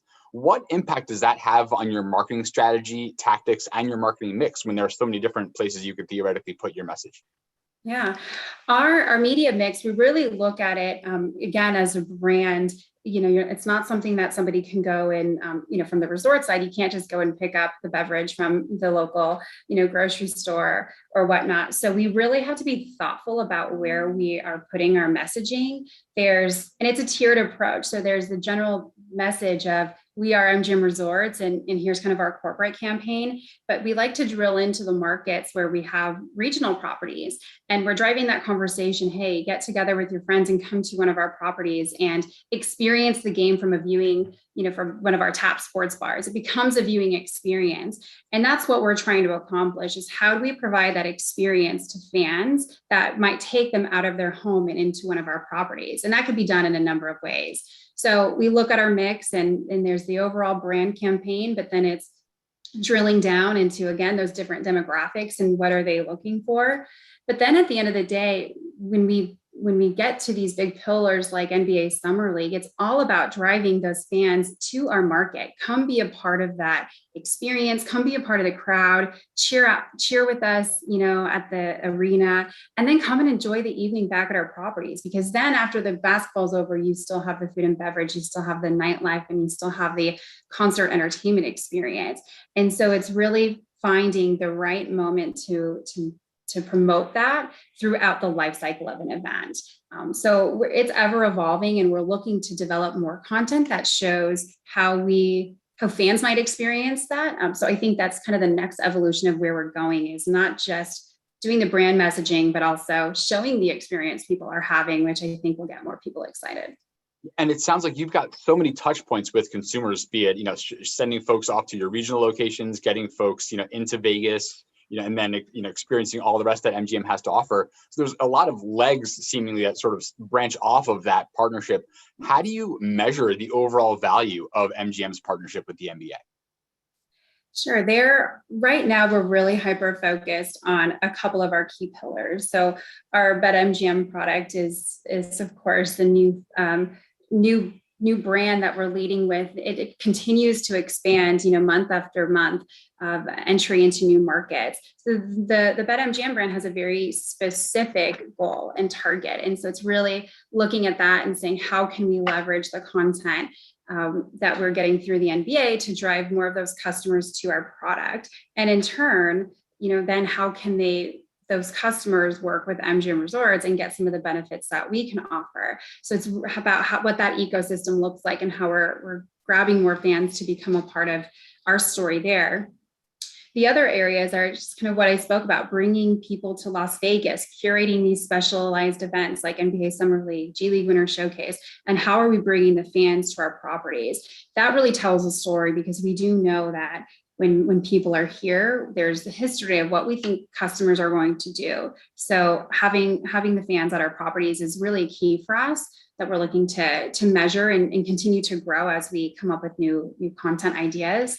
And then lastly, I would say our loyalty. So, we use hospitality that we have to drive our customers back to our properties, and how we can leverage those throughout the season to bring our fans back to us, and then host them. We're measuring, where those customers are coming from, and who should we be reaching out to? Who are the people in our ecosystem that, we could drive loyalty with, whether it's a gaming customer or a sponsor that we work with that we want to say thank you to, in all regards. So it's looking at each of the pieces, and each spoke of the wheel will have the measurables against them, so we can track and see what's working and what's not.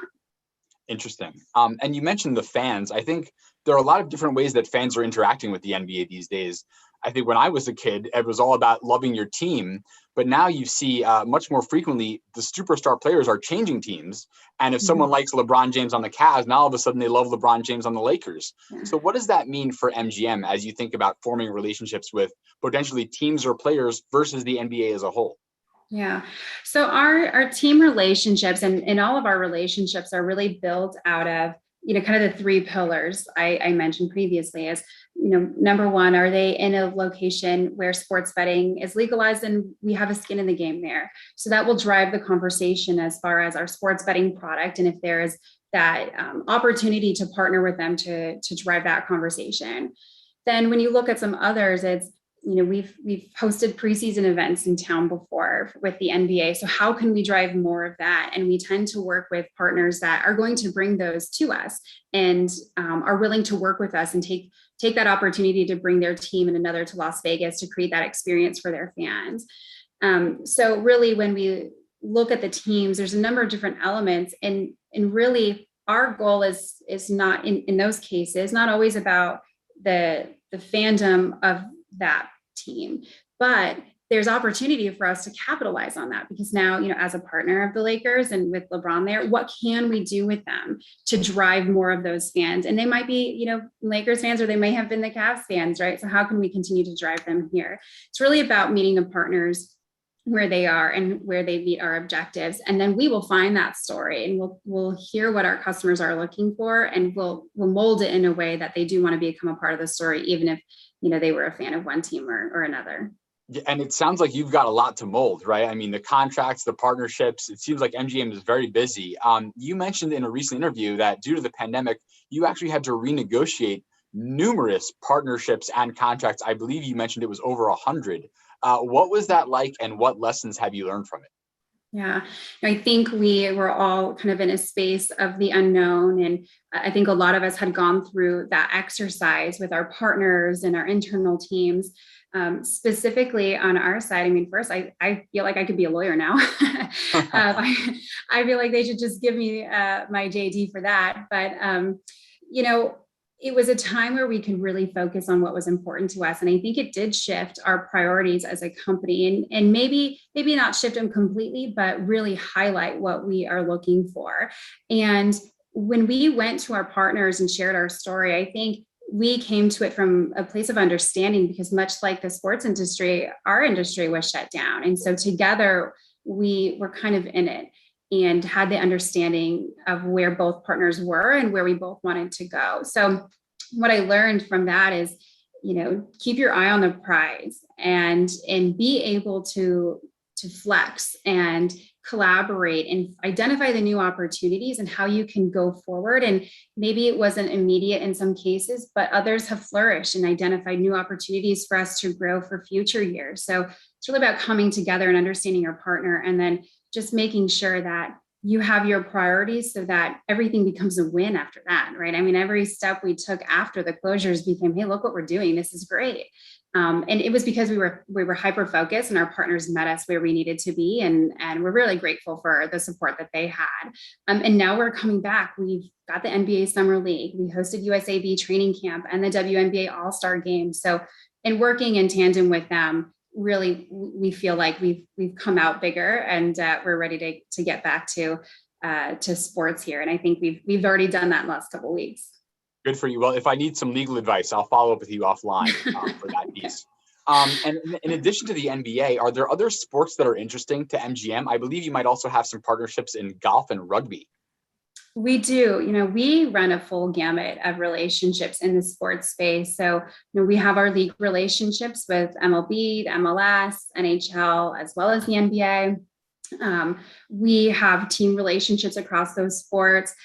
And then, our ambassador relationships with golf was born a couple years ago, and it's just a different segment of sport that we look to utilize. We've grown that golf ambassador program where we're hosting maybe one event a year and leveraging our relationships to have the golfers come out and join us. And now our golf program has expanded to include, the CJ Cup, which we brought when they couldn't go international last year, the LPGA Bank of Hope, which we hosted this past May. So the golf program really provided a foundation for us to create new content and find ways to bring tournaments to Las Vegas where maybe we wouldn't have had them in the past. So that, it's very event focused. And again, bringing fans, bringing the athletes to MGM Resorts was our focus, and we accomplished that. And then when you look at some of the rugby and the soccer matches we've had, Gold Cup was here a couple weeks ago, and we have Leagues Cup coming up.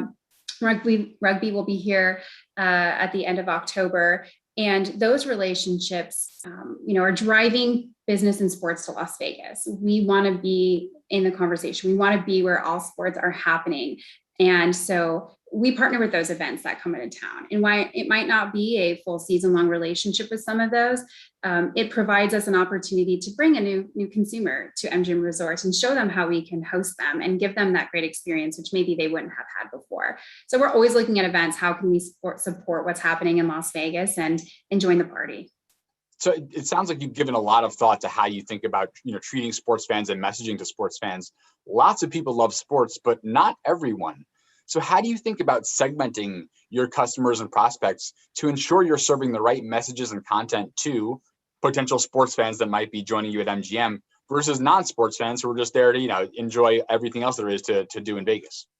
Yeah, so we have a wonderful team and our brand strategy and our media team that is working really diligently with us to identify what is the sports segment. And we do that not only in the media that we have through our leagues and our teams, but to your point, on property as well.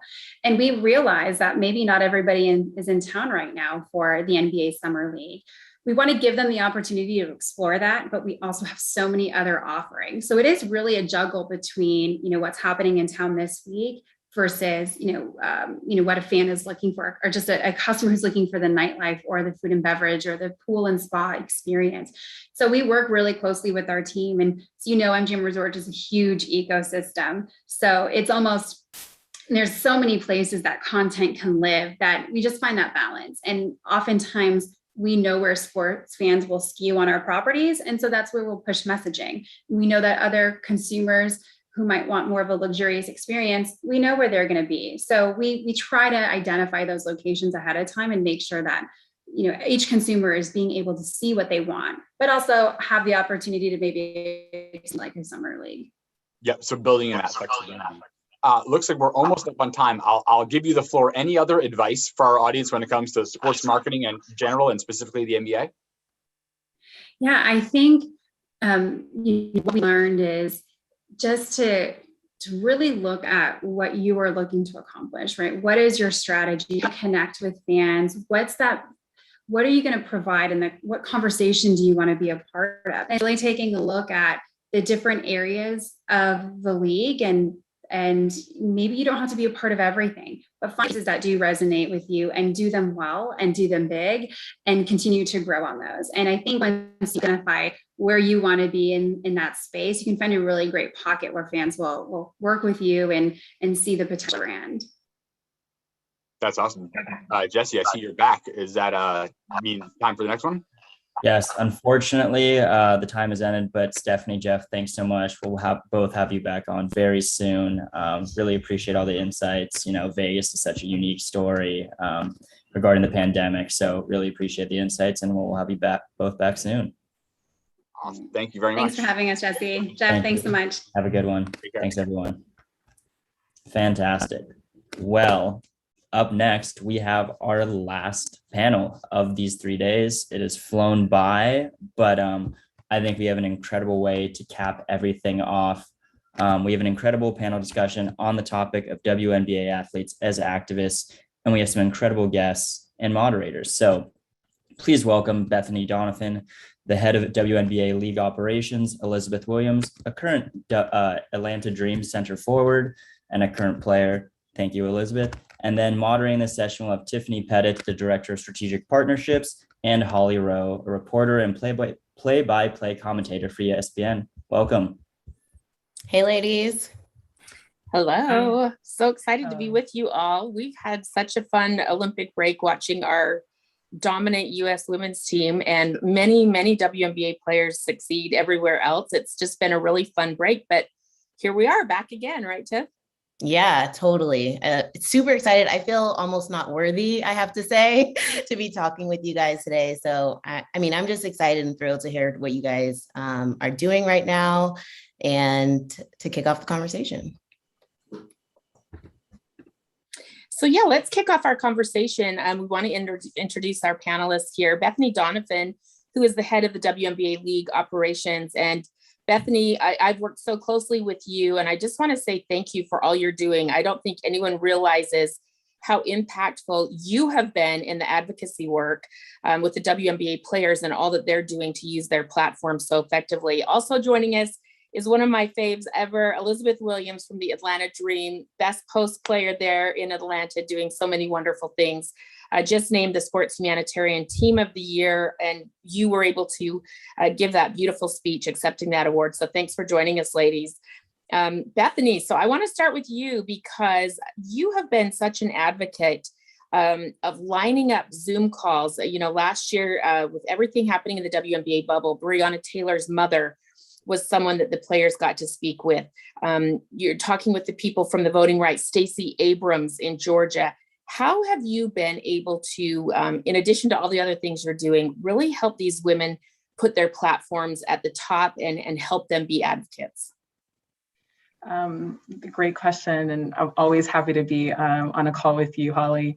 I think the power of the social justice platform of the league, and really, it's such a collaborative effort. But at the center of it is always the players, and I think going into the 2020 season, as we were convening all of our teams in one place for the first time in the history of the league, it was really important that we capitalize on that moment and we're able to have an impact by working collaboratively. And I think the players have always long been in front of the conversation when it comes to social justice. And really, I think in 2020, the rest of the world kind of caught up. And so what we really did, and we created, I think, a little bit more structure around the work by establishing the WNBA, WNBPA, Social Justice Council. The agenda is led by the players and facilitated by the league and the PA. And so I can't take credit for the power of our players' voices. They are informed, they show up to the conversation with strong points of view, informed points of view that they're not afraid to be bold in. And I think that really was on display. There was such thoughtfulness and strategic thinking around how the league could have an impact and how the players could use their platforms most effectively. And it was really, really rewarding to be a part of probably the most meaningful work I've ever done. Yeah, well said, Bethany. I was going to say, Elizabeth, I wanted to ask you, because you guys did have to really take the bull by the horns there, and you did some hard things in the bubble, and you're continuing that work. So not only were you advocating for things in government and social change, but now you're advocating for health. You are very active using your platform for health information. How have you continued your work even beyond that powerful moment in the bubble last year? Yeah, I think, first of all, when you think about the Black Lives Matter movement and our influence in a league of majority of Black women, we have to consider Black health as well. And so I think that's why, as we're still in the midst of this pandemic, a lot of the conversation has been around how can we ensure that we have as safe of a season as possible, despite what's going on, and remain as informed as possible. And so that looked like educating players on the vaccine and how the virus affects us. And then fortunately relaying that information back to our communities. And so I know teams were able to set up clinics within their respective markets and just have an opportunity to say, hey, not only are we, talking about this, but we are being vaccinated, and we're, sharing the chance for people in our community to do so. And so I think, obviously, the conversations about voting and, legislative changes continue, but I think we were able to kind of be a little flexible in, what our activism looks like. Tiffany, I wanted to ask you, because as the director of strategic partnerships at Influential, you see that people are buying into the WNBA. They're not running from these really bold platforms that the players are putting up and these great stands that the players are making. Why is this a hot property right now in the WNBA for people to get involved with? Yeah, brands have been very interested in trying to make sure that, I specifically try to reach out to brands that very much so are interested in making sure that they're putting out content on social that is relevant that is timely, that is engaging. And so partnering with organizations like this, athletes within this umbrella has allowed them to kind of continue on their brand equity in that specific space, so long as it remains authentic. We're very much so in this influencer space where we're working with not only influencers who've established their own careers in their own rights, but also those who have just been influential for their niche audiences. Maybe they've done a lot in the maternal, health care space, or they're, really big in the health and wellness space. As long as they have communities and audiences that make a lot of sense for them, these brands are jumping at the chance to find ways to just be authentic in their social engagement overall. I love that word you use, authentic, because I remember going to do a story at the hospital when Elizabeth was playing at Duke and she was doing an internship in a class revolving around Duke Medical Center. And we went and spent the day with her doing her rounds at the hospital. And she's carried that platform forward in the WNBA. So I love that because it's authentic to her and she continues to do that on her platform. Bethany, tell me a little bit about, I like what Tiffany is saying about you want your players to be using their platforms. How do you guys talk about this internally with the WNBA, and what does the future hold? Yeah, I think that the collectively, and when I say the league, I mean the players, our teams, the PA. I think that the ability to stand more boldly in our values is something that I think has happened over the last several years. I think it started with we did a brand reset in 2018, 2019 that involved changing the logo, like the one that Elizabeth has on her shirt. And that was totally informed by kind of the player sentiment and real open channels of communication between the league and the players in a way that I think is very special, in particular to the WNBA. And I think part of that is the CBA negotiations that we had and the deal that was ratified in January of 2020. We just had this cadence of communicating with each other that was really effective. And when we came out with this reset, it was really reflective of who our players are. It was unapologetic. It was it was a brand new identity, and in some ways the most authentic identity the league has had.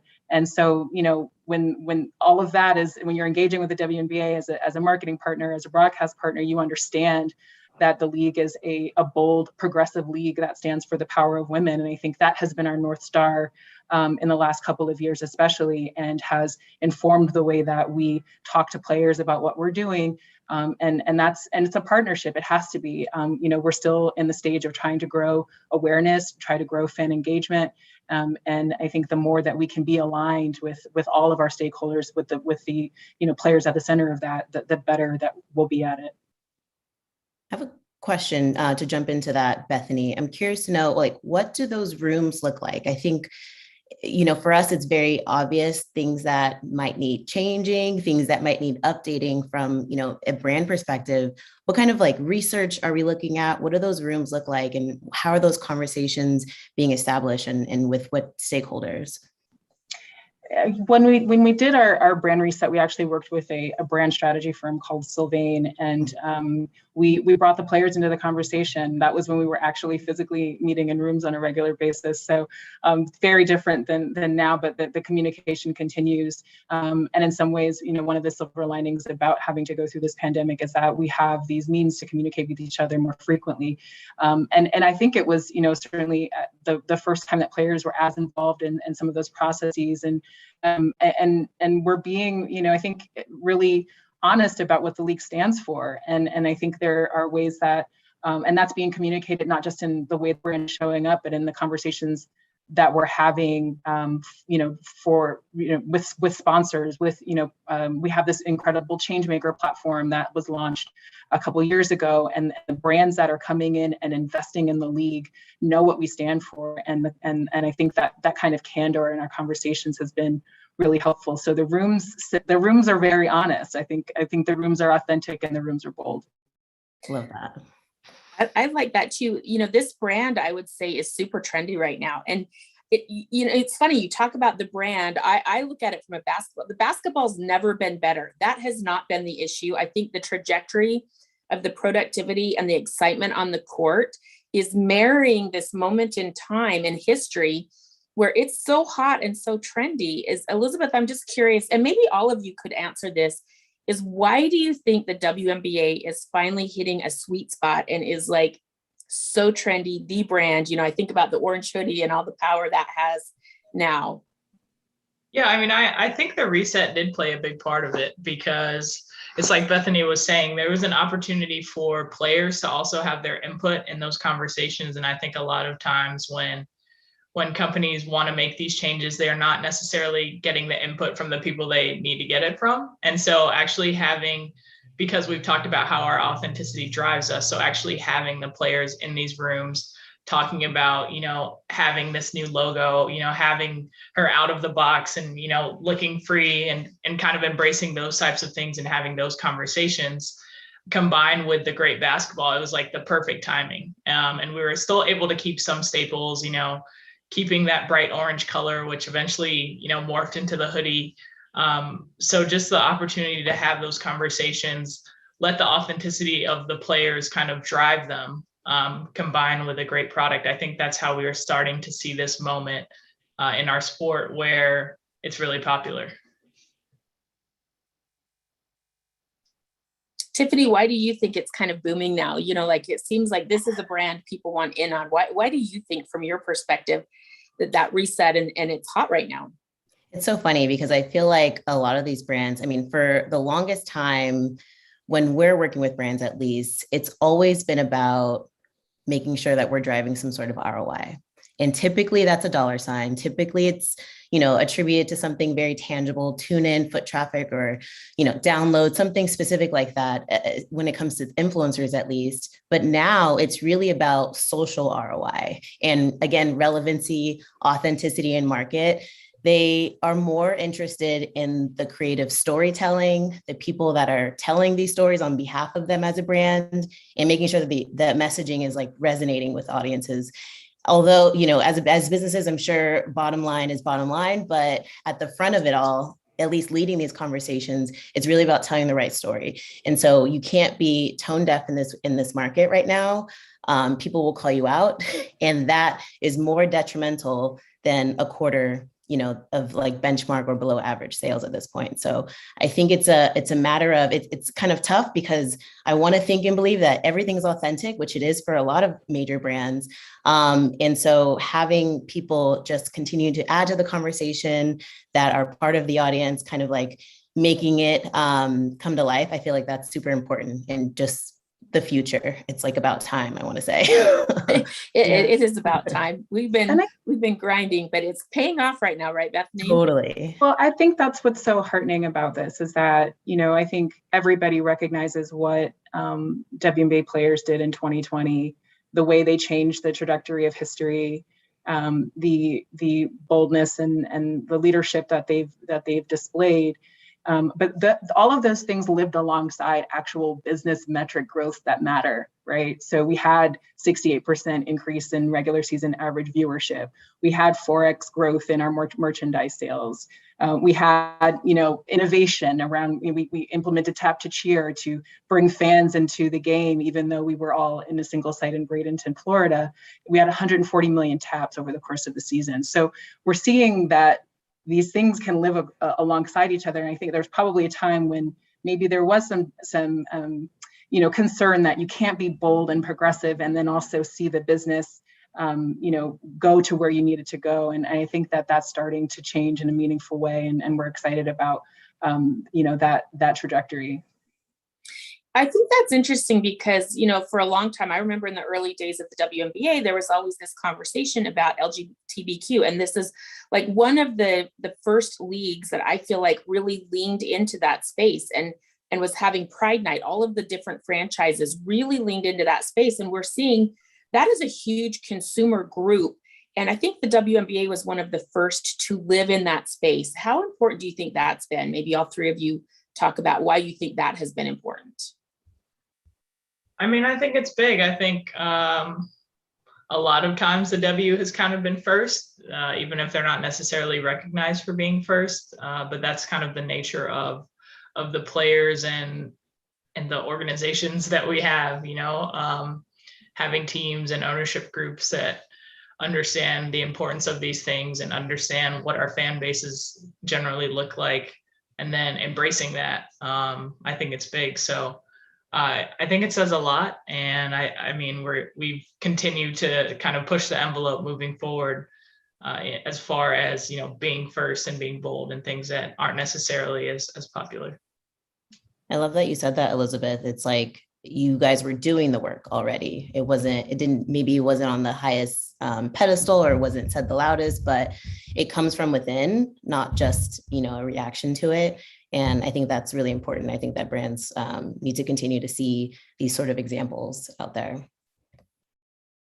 Yeah, I mean, I think we, one of the pillars for our Social Justice Council this year is LGBTQ+ rights. And we continue to engage at a league level with community partners who are doing the work day in and day out. Partners like Glisten and GLAAD. Raquel Willis, who's a leading Black trans activist, is one of the advisors to the council. So this is something that's a priority for us, and we it's incorporated into the way that we think about our marketing and our corporate partnerships. We have our corporate partners are now stepping up. They want to be engaged. We had our changemaker Deloitte who sponsored our Pride Month. So there's a lot of momentum, but I think it's the reason that it exists is because that has always been part of the fabric of the league, and a willingness to take a stand there when others maybe were hesitant to. Again, that word bold. I mean, I just love that. It has been bold and authentic along the way. Let's talk about the second half of the season, because we have tip-off 2.0, we're calling it. I have a big game Sunday, which is Seattle at Chicago. And what are you guys excited about for the second half of the season, not only on the court, but from a marketing perspective? Bethany, let's start with you. Well, I think it's appropriate because I'm coming to you from Phoenix, where tomorrow we're going to have our Commissioner's Cup final inaugural competition in season, culminating in a pretty exciting event that's happening tomorrow on Amazon Prime Video. Please tune in 6 p.m. Pacific, 9 p.m. Eastern, because we do want that attention. We do want that viewership on something that is innovative and something that we're trying for the first time. I'm excited about innovation in our league and what we can accomplish, and the new eyes that we're getting, the new partnerships we're able to talk about. So on the court, I'm excited about the product, and we have a lot of parity. I think teams are all well positioned, and it's we're going to sit back and see how the teams emerge, and we're excited about the product too. So it's a lot. I think there's so much meat here, and getting to work in it is really, really exciting.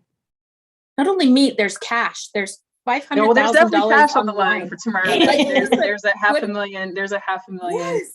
prize on the line for the game tomorrow. So again, but that was part of what I'm also excited about is how the league can now is standing for what the entire player experience is. Like this part of what we're doing here is not just we're doing something innovative in season around our competition structure. We're creating new partnerships around it, but we're also compensating players, and that is something that was a really big part of our CBA discussions. And now at this point, it's now coming to fruition, and it's exciting to see.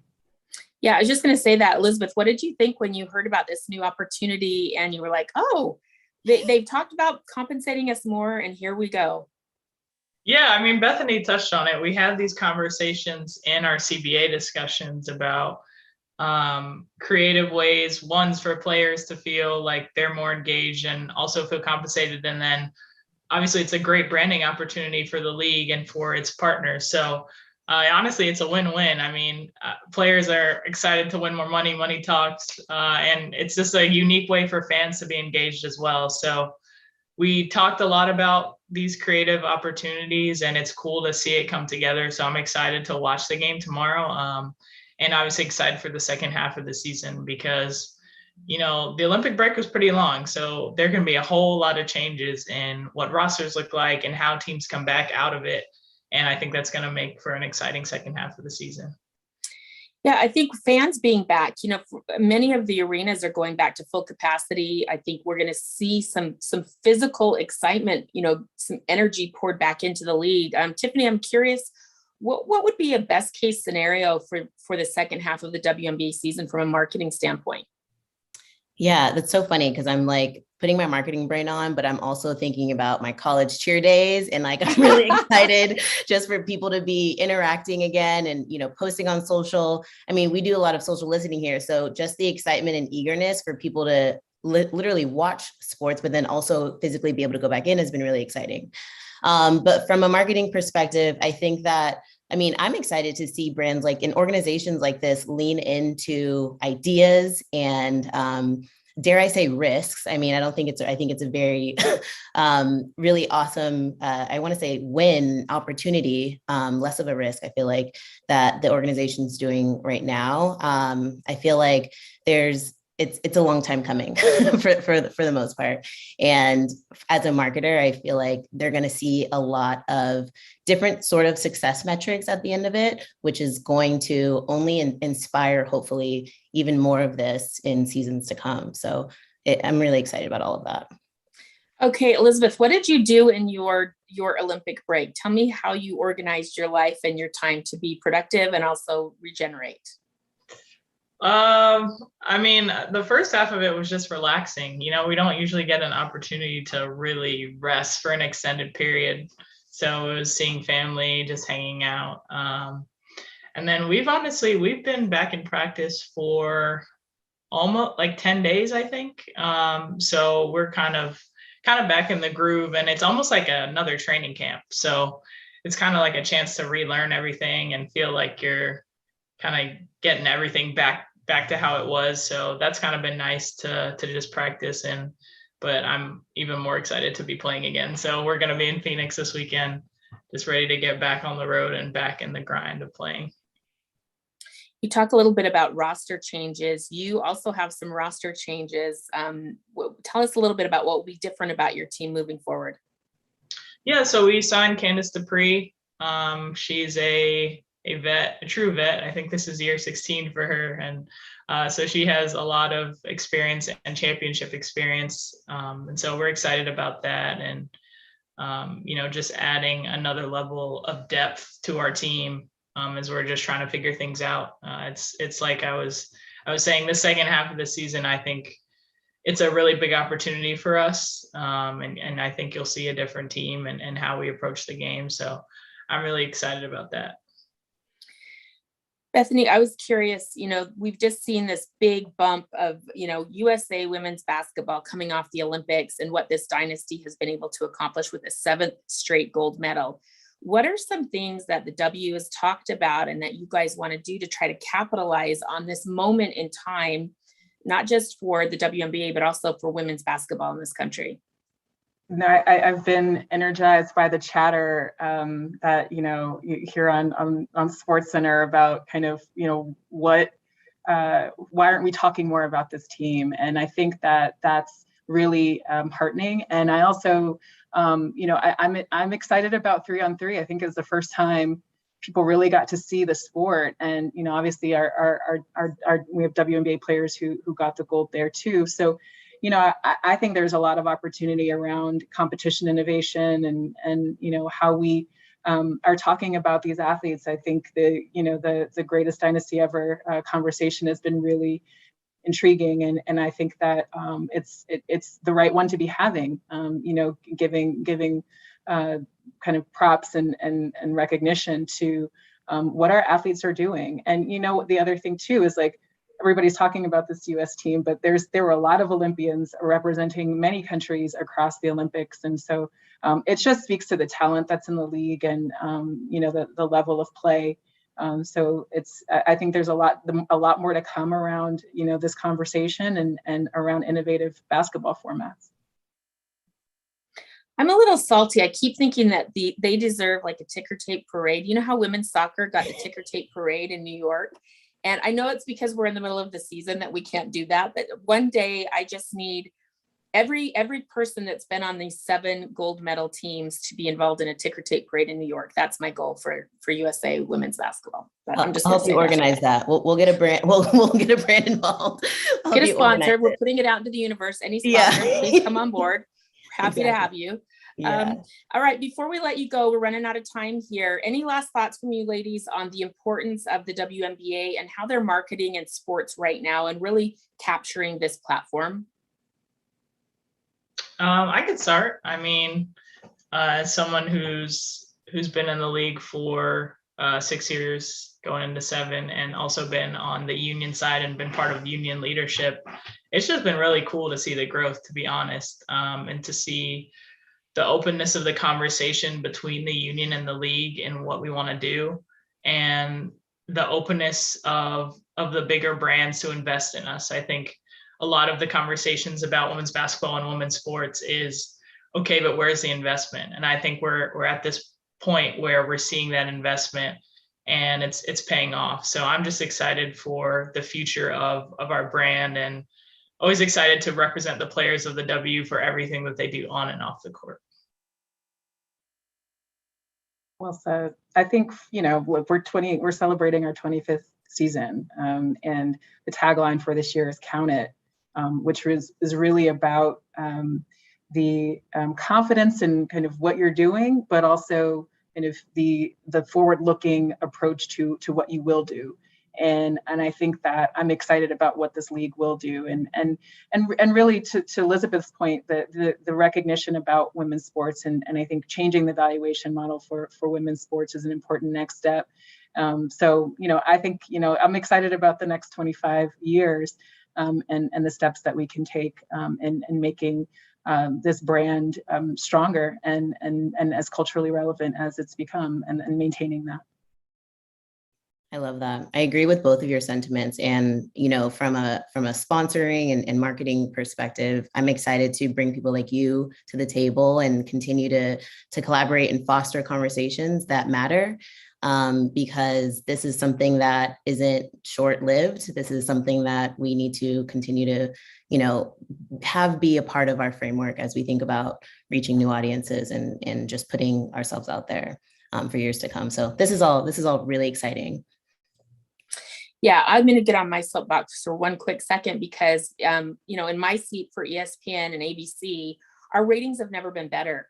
We are seeing this phenomenal growth. And Tiffany, you said it early in this panel about the return on investment. And I just believe with my whole heart that if you get involved and, sign marketing partnerships with the WNBA and with the Atlanta Dream, and you really get involved, whether it's on a local level, a team by team level, or a national level, that you will have a return on investment, because this brand is hot, this product is fantastic, and we're seeing it with every single measurable. You can see that. So I'm just really excited for the WNBA, for all of those of us who've been grinding in this league for so many years, 25 years. It's really on the rise, and we can feel it. It is palpable. So please invest in the WNBA in every possible way. I think that this is a marketing opportunity that is made for society right now, and how we see it. All right. I'm not sure how we get out, or if someone's coming back on to let us out of this. I think they will. Here he comes. I knew someone had to come on to tell us how to get out, but thank you so much for having us. Tiffany Pettit, Director of Strategic Partnerships for Influential. Thank you so much. Elizabeth Williams, the Atlanta Dream, and of course, Bethany Donovan, Head of WNBA League Operations. We are grateful for all of you for listening, and invest in the WNBA. I promise you will not be disappointed. Thank you. Awesome. Thank you all so much. Everybody.